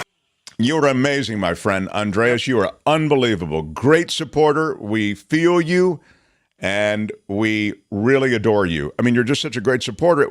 Honestly, we need the support, and you step up and give it to us, and you are a regular supporter, on a level that we'll never be able to truly reflect, except to say thank you. Thank you so much. Andreas, thank you. And I'm going to give you a thank you. Thank you very much. No, thank you. 4 thank yous, please, if you would, friend. Thank you. Yes. Great stuff, pal. Thank you so much. Don't cheat on the Greek. I love that. You're still number one, Andreas. Yes. Andreas is a superstar. Who said that? Leonard. There's a couple more shout outs, but then we'll get to it at some point before the end of the show. We need to get to the news. We're really late. And then Michael Snyder's also coming up. All right. Nicely done, Albert. Very well done. So whoever is producing this thing has no idea what they're doing. We had a lot of stuff to do. You want me to Can't make wait to news hit a the major shorty? announcement at the very high decibel again. Yes, thank you for blowing out my ears with the major announcement. That was really cool. That was a really great round. And as I say, we're being challenged now in ways that really require us to get support from the community on levels that we hadn't before. So this is really helpful. All right, Kim's news, and then the great Michael Snyder, Culture Blaster, and we'll find out. I saw 2 films that the Culture Blaster reviewed and liked, and I will tell you what I thought of them when he joins in just a few minutes. Mark Thompson Show. Hey, which one do you use, Mark Thompson? Use Mark Thompson. The Mark Thompson Show.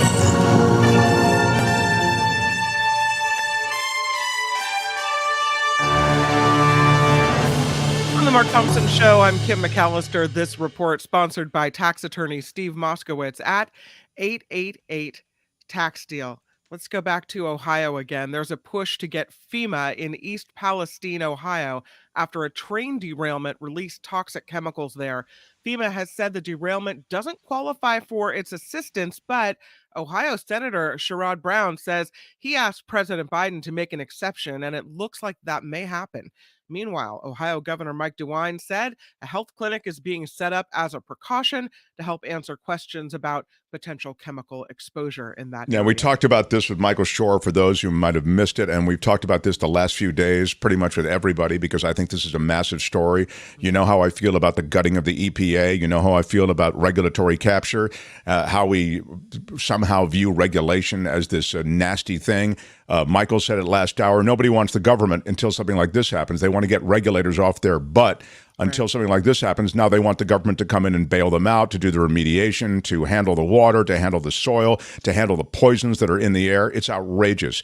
Regulation is protection, and these are environmental protections that must exist. We've got to grab our government back and have it do something for the people and not just for corporate businesses. Disaster. Absolute disaster. Yeah. Good day, sir. Yeah, thank you. That's right. That's my speech over. Yeah. Can you let him finish, sir? No, I'm finished. That was okay. That's pretty good because I had a picture of the wrong vice president up there. Vice President Harris says the Chinese balloon incident was not helpful when it comes to relations between the two countries. She told NBC News the U.S. is confident in its decision to shoot it down, while adding that officials are sure it was a spy balloon for China. She cited the incident as the reason the Biden administration is reviewing U.S. policy on unidentified objects flying over the country. Yeah, we should have had, don't you think we should have had that locked down a while back? The whole unidentified objects thing? I don't know. Just seems like it to me. Russia's invasion of Ukraine could push more than 140 million people into extreme poverty. There's a new report. It's being published in the journal Nature Energy. It found low-income countries will be hit with higher energy costs due to the war and an increase of the risk of slipping into poverty. Here in California, you know what we want? Among other things, no more hidden fees. That's what California lawmakers are aiming for. They are pushing for a new bill to ban prices that businesses tack on at the very end.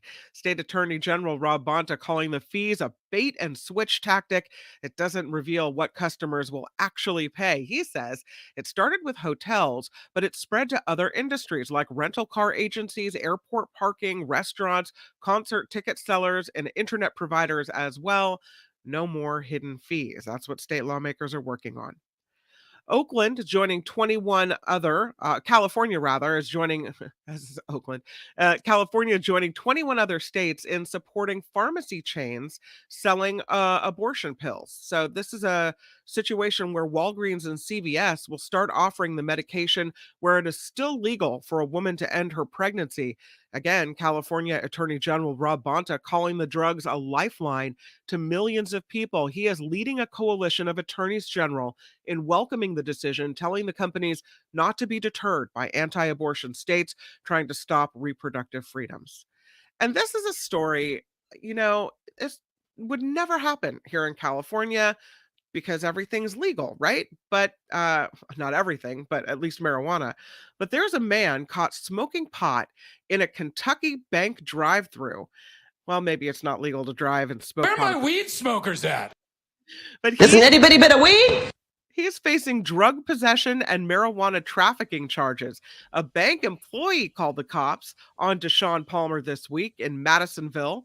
Officers there allegedly found a jar of pot in a backpack and a scale. Stay at home and get baked. And some baggies and a prepaid cell phone, a little bit of money. Police say they also found a journal that appears to be a record of drug deals. Hey, wow, that's if you get it in order, you get extra points. Well, sorry, what, Kim? Responsible business owner. I think that sounds like a great weekend. Everything there in that bag. He was Thank you. Yeah, he was keeping a journal of everything he was doing. Right. I mean, what did he have? What did they find him with? He had a jar of pot, allegedly, in the backpack. Okay. A scale, baggies, a prepaid cell phone, a little bit of money, and this journal that appears to be a record of drug deals. Well, there is no defense for my conduct. I think in this case there is no defense. I think I don't believe with that particular constellation of pieces of evidence that he's going to be able to skate. You think you're going to jail for all that in California? I don't think you are. In Kentucky, yeah, probably. Well, it's trafficking. You might be, but of course, just finding the evidence isn't enough. You actually would have to see the crime being committed, right? Just catching a guy with pot in California. Let's just play that out. So you catch the guy in California, but he, with a scale, with baggies. I mean, he's clearly packaging stuff for distribution, right? Right. But you didn't see him distribute. And I'm betting a lawyer could get him off. You know what you did see him do, though? You saw him in the car in the drive-through of the bank parking lot while smoking pot. So he's behind the wheel, right?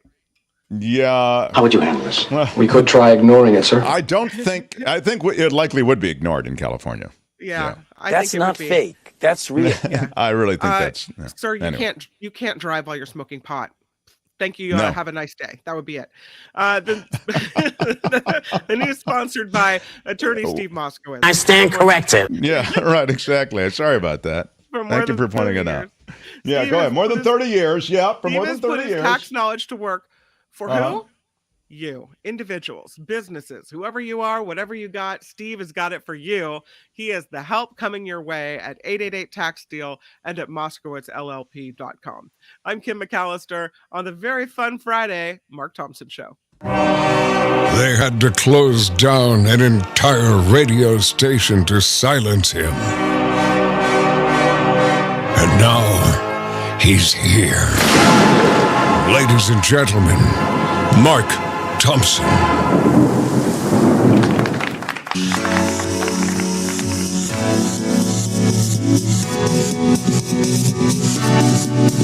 The Mark Thompson Show. Smash it with your iron rod. This is Mark Thompson. Hey, which one do you use, Mark Thompson? What he's got going here is a situation. It's unbelievably offensive. Put up your pants, my man. Pull up those pants. Ralph Nader just sent me a book. Did he send you one too? I offer this sincere apology to you today. Everything is going extremely well. Call me a liar. Know what you call me? You, sir, are a liar. You are a cover-up artist, and you are a liar. Liar, liar, your pants are on fire!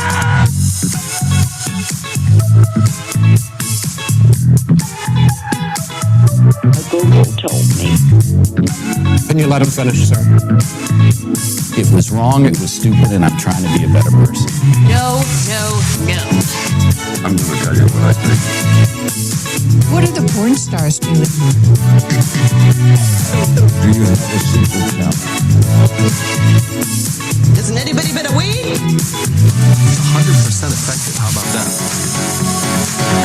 Say what? And this is their new host. There is is no defense for my conduct. I misspoke. I stand corrected. And I wanted to apologize to the Asian community, the Asian American community.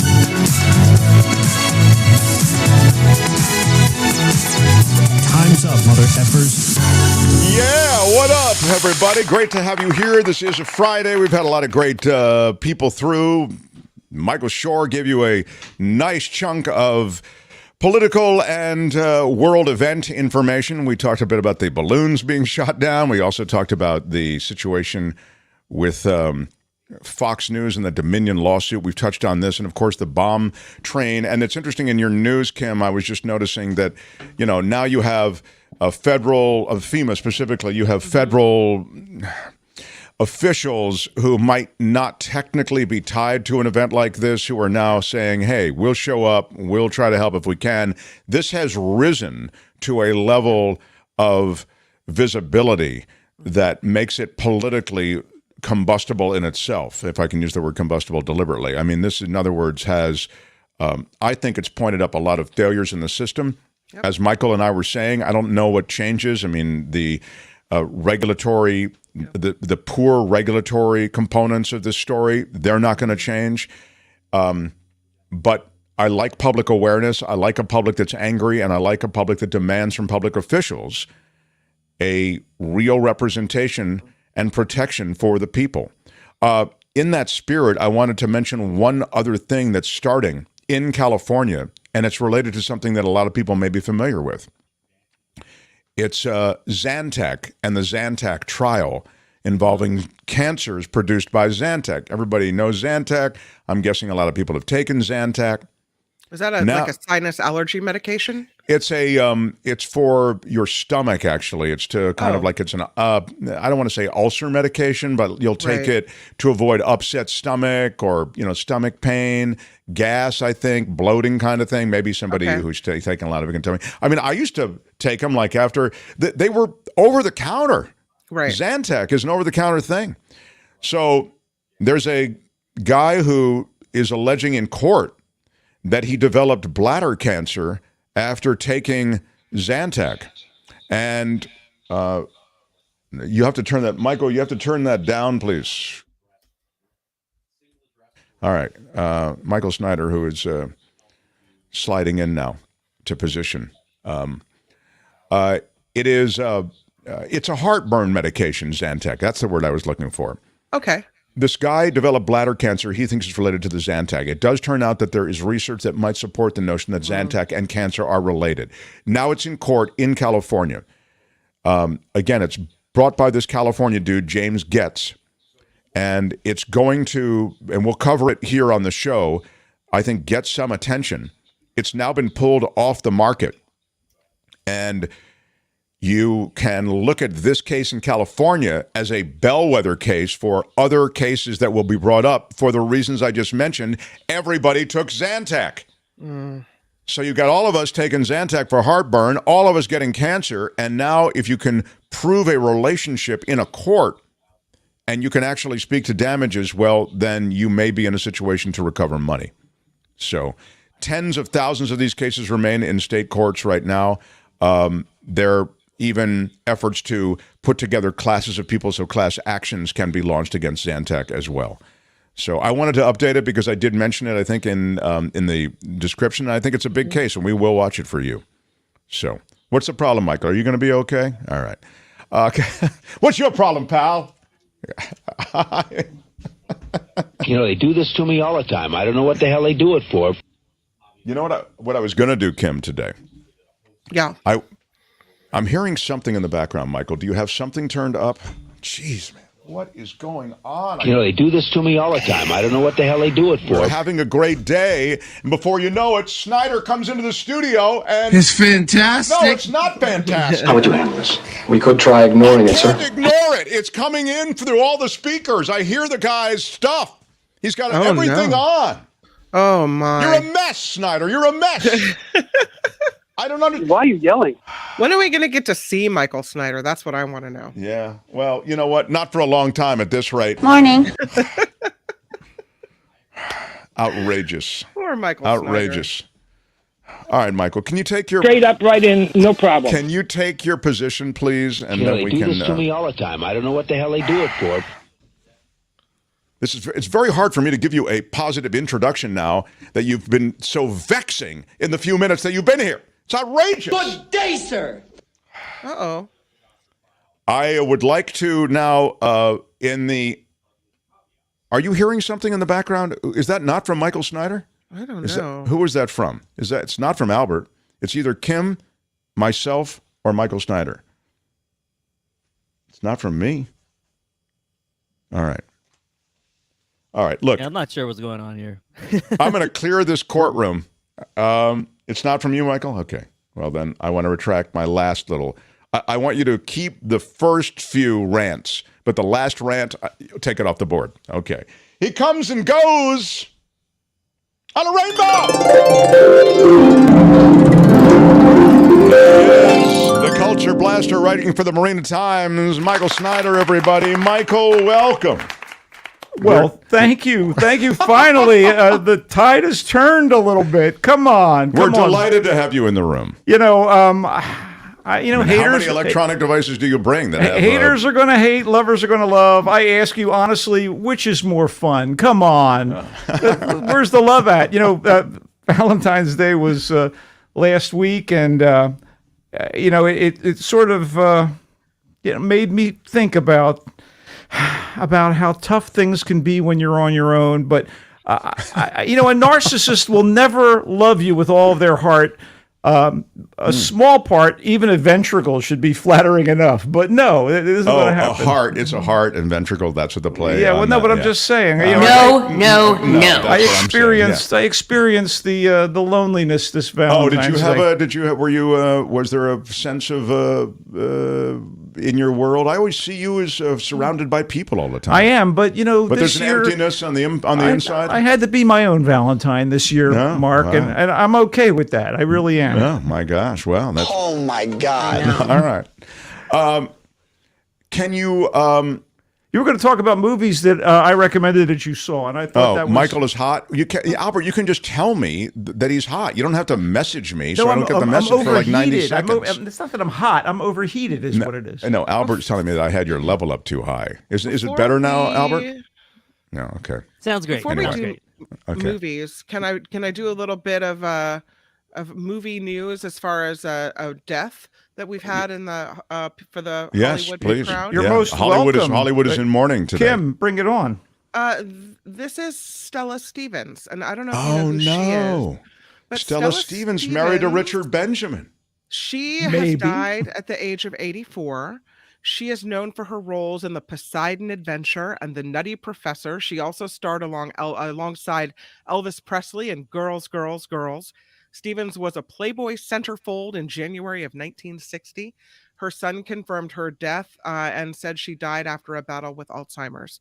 So Stella Stevens is dead at the age of 84. And I thought it would be appropriate to mention as we start to talk about movies with my Very appropriate. I agree. And to cast a pall on my segment, I really appreciate it. Well, you know what, Michael? You have to, sometimes your stuff can uplift us from when we are in mourning. So. But before we leave Stella Stevens, if you would, I believe she was married to Richard Benjamin. Will somebody check that? It's possible. She was the embodiment of starlet. She was always lovely, blonde, bubbly. Losing her and Raquel Welch in the same week is kind of those were daunting. two big sort of bundles of sexy, is what you're saying. They were, and their beauty lives on thanks to the magic of celluloid or whatever you want to call it now, digital media. Yeah, but you were going to actually. No, I think I'm wrong about this, Stella. Am I wrong about the Richard Benjamin thing? I'm going to have to look in the chat. I'm going to have to count on the audience for this. You go willy-nilly. No, Paula Prentice is married to Richard Benjamin. Thank you, John Smith. Yeah. Stella was not married to Richard Benjamin. Thank you, John Smith. Round of applause. Now I will shut up. Thank you. Not Richard Benjamin. Dillette had that same information. Let's get on to something that you can actually be knowledgeable on, and that would be the movies that you watched that you said I recommended and that you had an opinion on. Oh, yeah. Quickly, I'll just tell you. I really liked the movie that you liked. And one of the reasons I watched it is because you liked it so much, and that's Tar.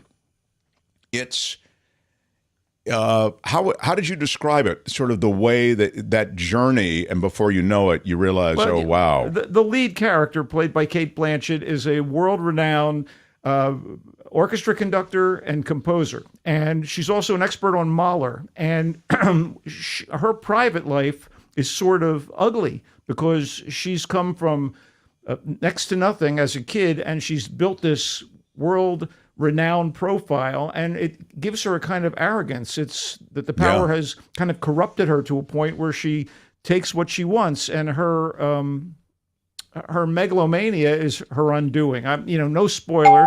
Yeah, go ahead. But it's a very powerful performance on Blanchett's part, but it's hard to be sympathetic toward her. When you learn about her background, you realize, the child is the father to the man or the mother to the woman, and what she went through maybe informed her behavior later on. It doesn't exonerate her, but sure. She is too. Thank you. She is probably, along with Michelle Yeoh, the more likely winner. And she's brilliant. She should have won for Elizabeth when Gwyneth Paltrow took that Oscar from her. Of course, the Oscars are stupid anyway, and all those awards are stupid. Okay, now we always say we have to say that. The other movie, which I just saw last night, that was really good, was the Triangle. What is it? The Triangle of Sadness by Ruben Ostrand. Dude, that movie, that draws you in. You don't really know, and then it's like, wow, I get it. I get everything. It hits you. It's like, and it doesn't hit you at the very end. It hits you way before the very end. You think, oh my God, I get what's happening here. I get where they're headed, and this is amazing. It's like the Poseidon Adventure meets Swept Away meets Family Guy. There is some raw, visceral humor in this thing you may or may not like. And the only familiar actor in this thing, in all probability, to most American viewers would be Woody Harrelson. Yes. But it's an international cast, and Ruben Ostrand is the guy who did Force Majeure, which is a wildly entertaining movie about a family trapped in an avalanche situation in the mountains of Europe. And he also did The Square, about a very prickly art curator. Both movies are wonderful, and he's now 3 for 3. I love Triangle of Sadness. You recommended both, and you were right. Really, really good. So Triangle of Sadness, we bought it on Amazon is the answer to the question in the chat. Like, where can you get it? We bought it. It was like $6, $7 or something like that. Worth every penny, I would bet. I always like to, on a film that's like $5 or $6, turn to Courtney and say, all right, I'll split it with you. Just to, it's a little, right. It's our little joke. Try it at home. See how it goes. People have questions for you. Thank you. Okay, I'll ask questions, then we'll get to the new movies. Do you want to answer? Okay, so let me, this is a question about a TV series. Right.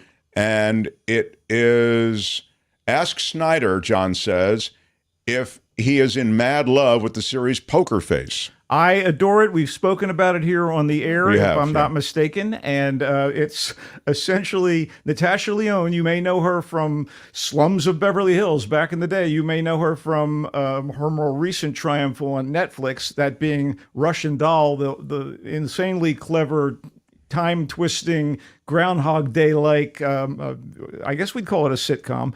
But in Poker Face, she plays Charlie, who is a young woman, a woman of a certain age at this point. I guess she's very youthful, but she has a gift, and the gift is to be able to read people and know when they're lying. And she ends up like Jessica Fletcher in Murder, She Wrote. Everywhere she goes, there's a killing, apparently. There's a murder. I believe there's a murder. And Charlie's in the middle of it and either implicated or trying to help someone who's relatively innocent, or just trying to deliver justice to the guilty. It's the work of Rian Johnson, who brought us Knives Out and Glass Onion and one of the Star Wars movies. Very talented pop-type director. And it's been renewed for a second season, and I love it. It's on Peacock, and it's the Murder of the Week template that we saw on Columbo, Macmillan and Wife, those 70s shows. And oddly enough, and charmingly enough, Ryan insisted that the opening credits look like one of those NBC mystery movies. Oh, that's great. So if you watch it, it kind of looks like a throwback, but it's pretty hip. There's cell phones, man, and there's all kinds of music from country to drum and bass and electronic. And so they show you the murder first, the way they did on Columbo. Yeah, you see, and then that's really great. And you see how things unfold. Great. She may be an acquired taste, but she's got that kind of New York thing going on, and so there's a weird callback to Peter Falk's Columbo. Cool. Not a rumpled middle-aged man, but this red-headed firecracker. All right, so that's Poker Face. Good stuff. Okay, what do you have for us today? Okay, blockbuster time. Ant-Man and the Wasp: Quantumania is out, and you know me, I love me some superheroes. This is the third movie in the Marvel Cinematic Universe to spotlight the size-changing superheroes of the title, and also the third to be directed by the comedy-wise Peyton Reed, who's down with Love was maybe his first big splash. It's also the first movie in the latest phase of Marvel Studios' massive run of interrelated superhero films, meaning it has some serious setting up to do, even after Spider-Man No Way Home, Doctor Strange and the Multiverse of Madness, and the Loki TV series had some groundwork laid for what's to come. Does Quantumania try to do too much? Yeah, maybe. For the uninitiated, the title refers to the subatomic quantum realm where most of the movie takes place. So is it all over the map from microverse to macroverse? Yeah. But did I enjoy watching every minute of it? Yes, I did. There's an inevitable backlash. Superhero fatigue, Mark. I don't know how else to put it. There's success, breadth, and assembly line vibe going on with MCU's stream of movies and TV shows. So people are starting to whine. Justifiable with, for example, the ponderous 2021 entry Eternals, which is the first Marvel movie where I went like, yeah, no. Doesn't make it. Huh? No, but they're targeting this one, and I believe that it's gratuitous complaint. This is not as sprightly and funny and character-driven as the first two Ant-Man movies, which were essentially heist films as much as superhero fare, and it isn't as small-scale, as those first two, despite taking place in the subatomic wonder world that's beautifully and expansively rendered via the, admittedly omnipresent CGI animation. Star Wars style, but like taken to a high level. Anyway, it has characters that fans care about, and that investment is a large part of why I enjoyed the movie. Paul Rudd as Scott Ant-Man Lang is his usual appealing everyman self. And he has such a sense of humor. He's so funny. He's charming. Is he charming and funny in this movie? Yeah, but he's thrust into something that's really earth-shaking, earth-shattering, universe-impacting. Yeah, okay. So Evangeline Lilly checks in as Scott's fellow super and love interest Hope the Wasp Van Dyne. Michael Douglas and Michelle Pfeiffer are back as Hank Pym and Janet Van Dyne, Hope's parents, and the original Ant-Man and Wasp in Marvel lore. And Catherine Newton joins the franchise as Scott's now 18-year-old daughter, Cassie, who's a budding scientist and fledgling super in her own right. Dude, you even get Bill Murray in a glorified cameo that... yeah, I could take it or leave it, to be honest with you. Other than the visuals, much of the dramatic punching is due to some fantastic fiery work by Pfeiffer, whose character knows more about the quantum realm and its dangers than she let on in previous Ant-Man films. And Pfeiffer is more than matched by the intensely charismatic Jonathan Majors. You may recognize him from Lovecraft Country on HBO, the recent film about Korean fighter pilots' devotion, which I think is worth seeking out.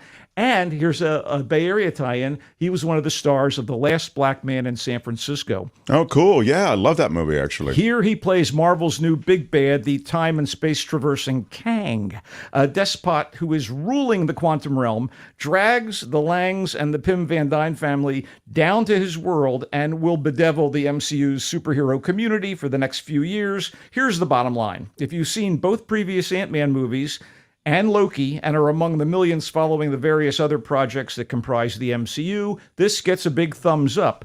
As for anybody else, Quantumania is not for you. I dug it, even if I missed the antic humor of Michael Peña's petty thief Luis, who brought the laughs in the other Ant-Man movies, but is not in this one. Ant-Man and the Wasp: Quantumania in theaters right now. So you needed to see the prior iterations of this to appreciate it? This is one of those things, like you said, should we watch Avengers Endgame? I went, no, you shouldn't. You haven't watched any of the previous films. Okay.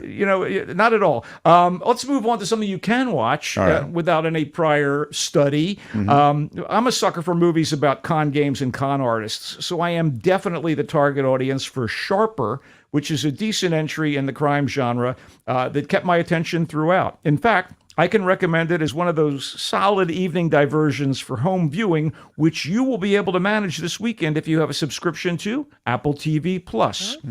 It's not a truly memorable all-timer, but it's cleverly devised and well acted by an able cast with some high-end actors. It's a fun way to immerse yourself in the conflict between the haves and the wants. You know what I'm saying? We meet the various players in very methodical fashion, even as the plot thickens. There's Tom, played by Justice Smith. He's a New York City bookstore operator.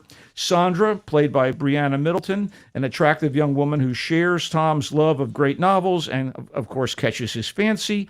Flamboyant bad boy Max, played by Sebastian Stan, who, by the way, is an MCU veteran as the Winter Soldier.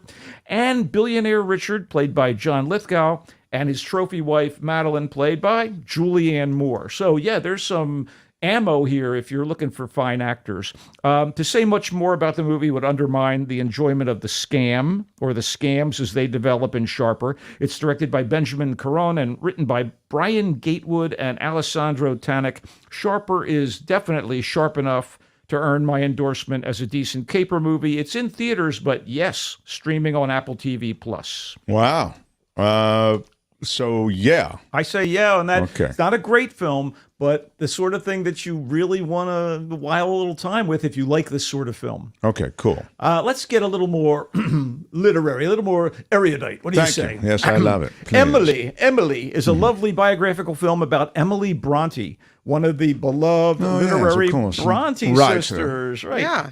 Emily, Charlotte, and Anne, and more specifically, Emily is the one who was the author of Wuthering Heights. Yes, it was a tragically beautiful novel before it was a Kate Bush song. Okay, so anyway, side note, Emily's novel inspired sister Charlotte, who would eventually write a somewhat well-known book of her own entitled Jane Eyre. So, spoiler alert before we get to the meat of this thing. Emily died in 1848 at the age of 30, mere months after the publication of Wuthering Heights, which was published, by the way, initially under a pen name. But before that happened, she had a life as a poetically inclined introvert living with her sisters, a brother. That's right, there was a Bronte brother. You don't hear about him, do you? Mm-hmm.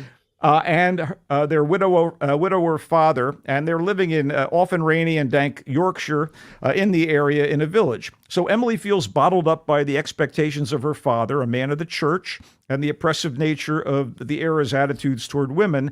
Secretly, she wants to let her creative freak flag fly, but she's looked upon as an oddity by the locals, except for her often wasted brother and a young man newly employed as a curate at the village church. The new curate is drawn to Emily, and she to him. As you might imagine, there's heartbreak and angst in Emily, which, by the way, was thoughtfully written and elegantly directed by British-born, Aussie-raised actress Frances O'Connor, who's probably best known for the movies Mansfield Park and AI Artificial Intelligence. And here's a big recommendation if you haven't seen it, the super tense miniseries The Missing, about a kidnapped child. She's a wonderful actor.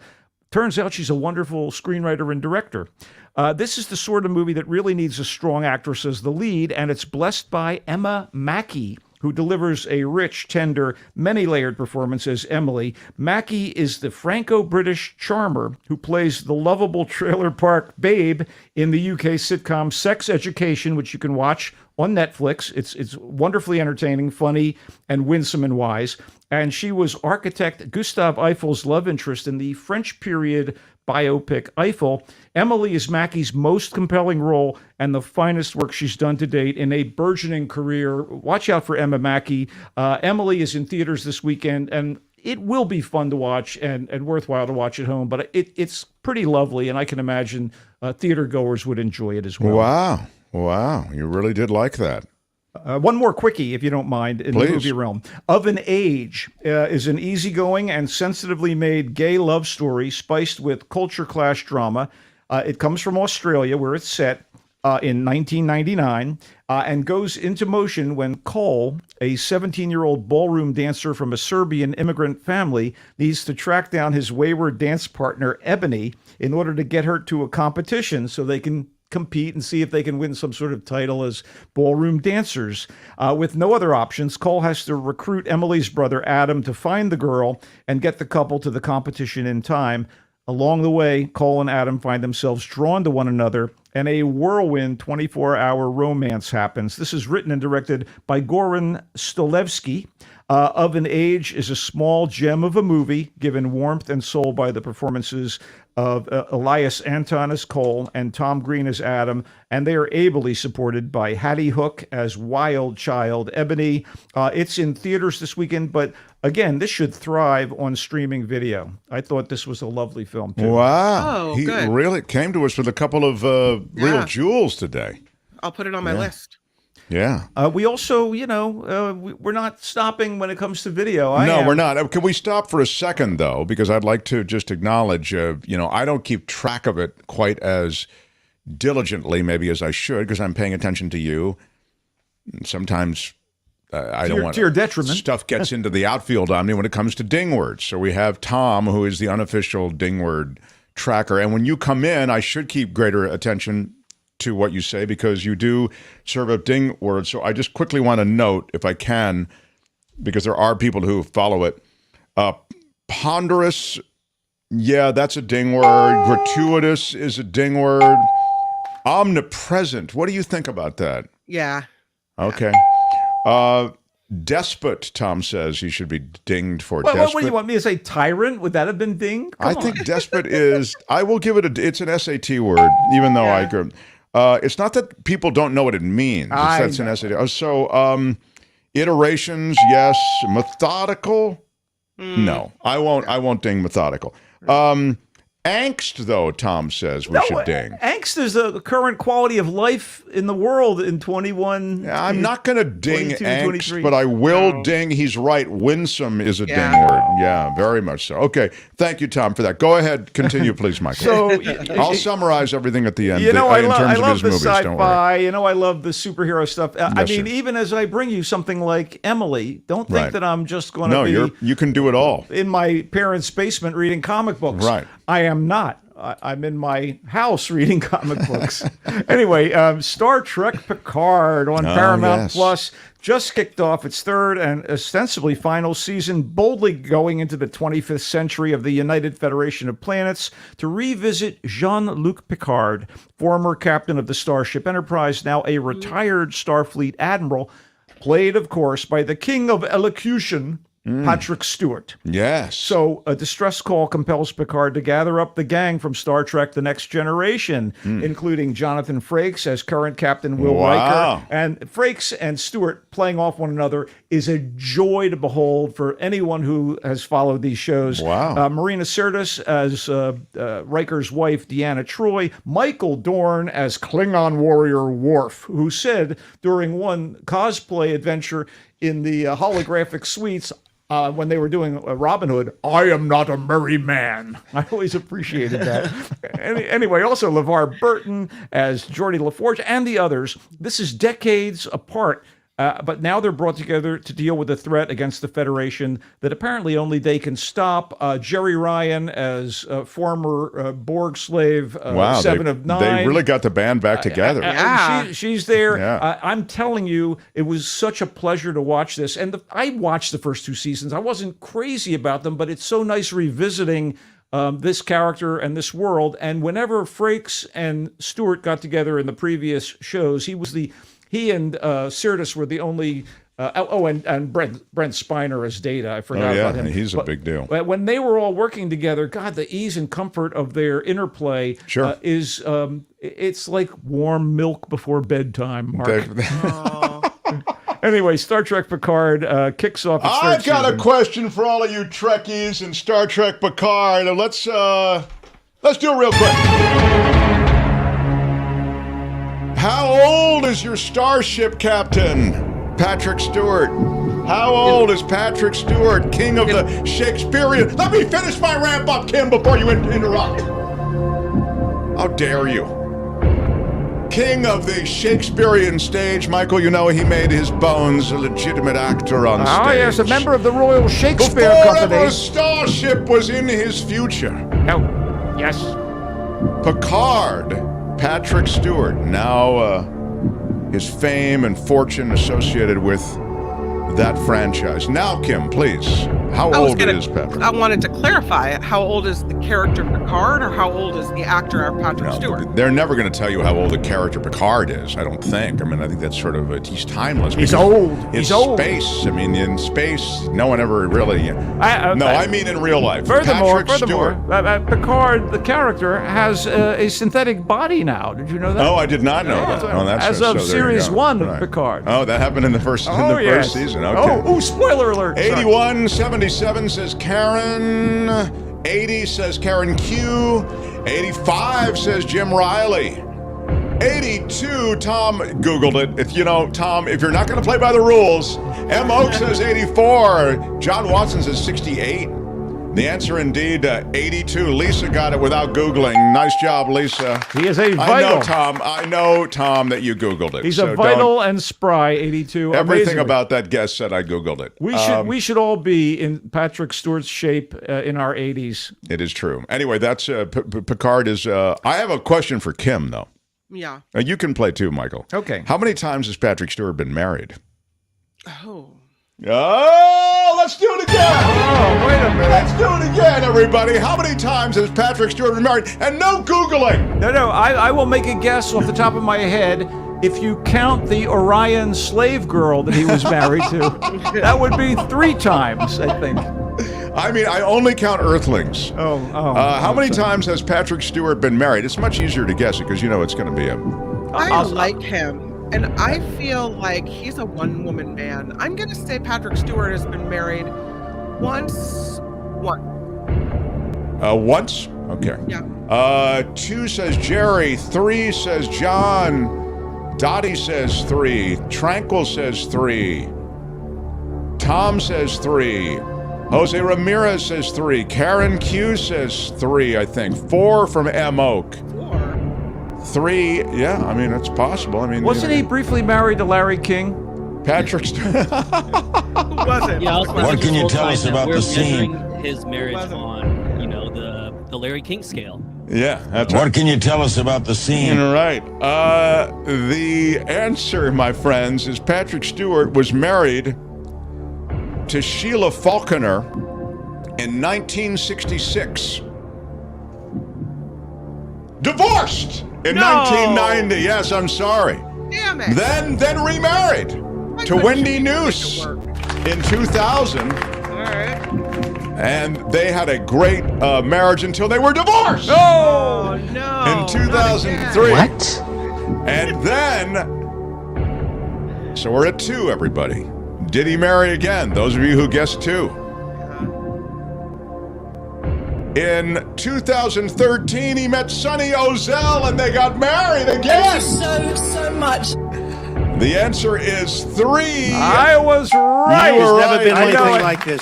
There wasn't a If Regalian. you guessed 3, There you wasn't are a a winner. Regalian or a Klingon. No, it was 3 human women. 3 human women to Patrick Stewart at age 82. And God love him, he's in his 80s and he's fantastic. You know what? I'm going to quote a character from the Marvel Cinematic Universe regarding this. Howard Stark, father of Tony Stark, one of the men behind S.H.I.E.L.D. in this grandiose tapestry of narrative. When back in the day, he said the following: "No amount of money ever bought a second of time."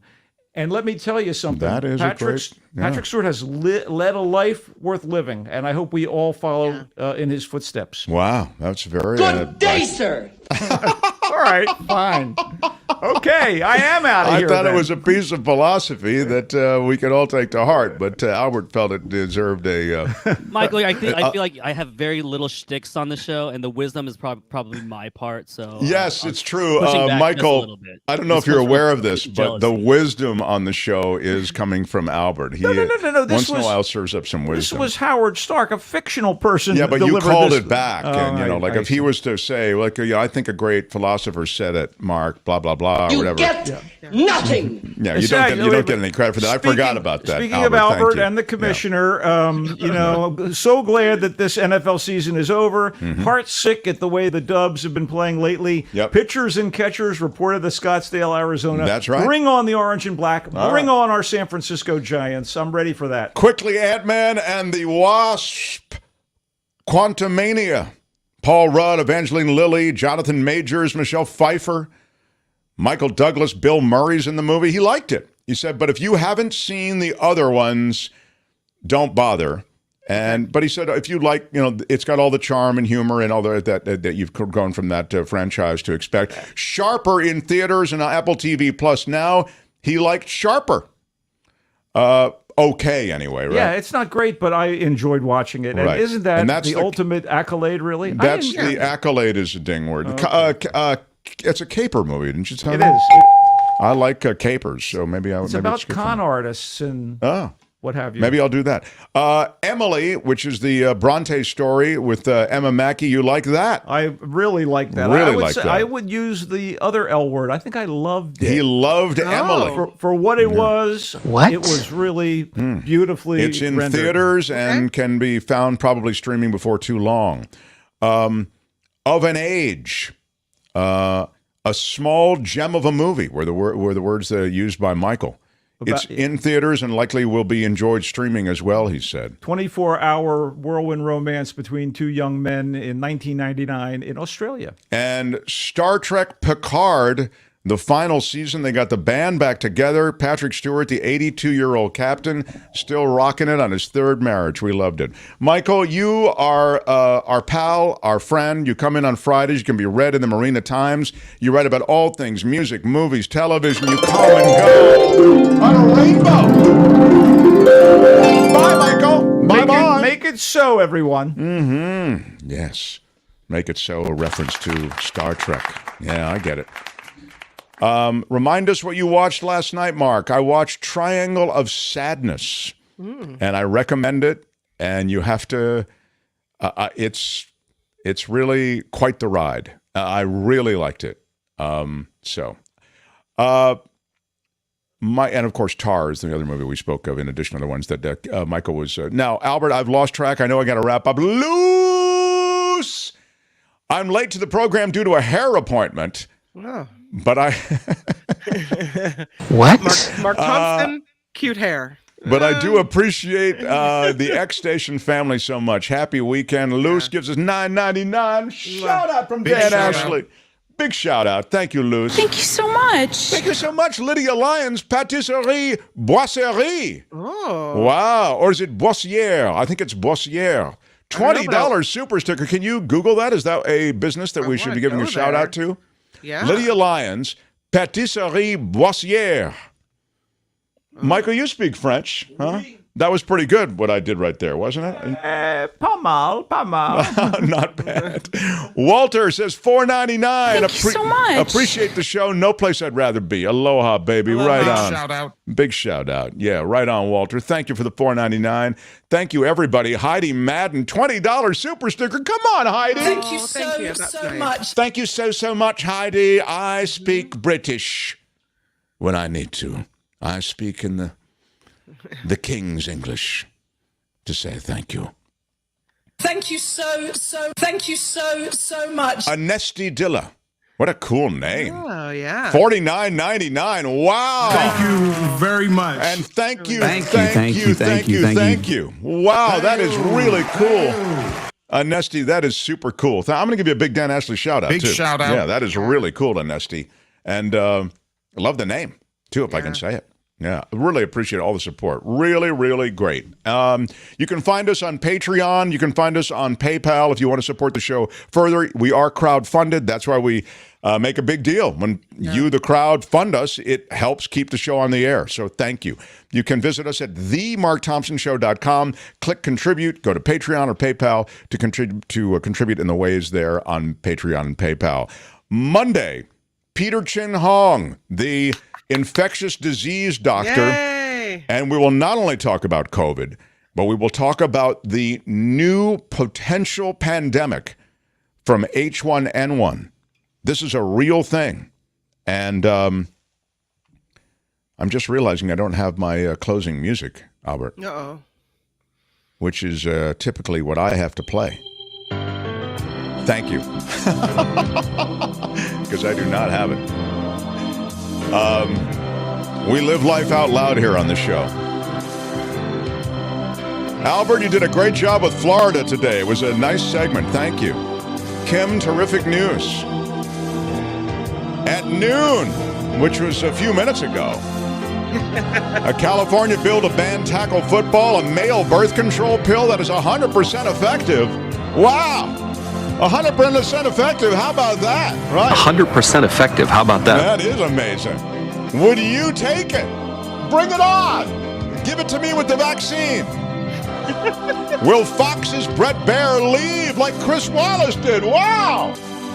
She's got a lot of good stuff. Yeah, she does. She wants to try something new, Brett Baer. I want to try something new. Yeah, new adventure. I'm ready for a new adventure. Yeah. For the Mark Thompson Show. Go over to Nikki's show. But come back here Monday, damn it. Yeah. Thank you for all of the support. We love you. Do appreciate it. Until Monday.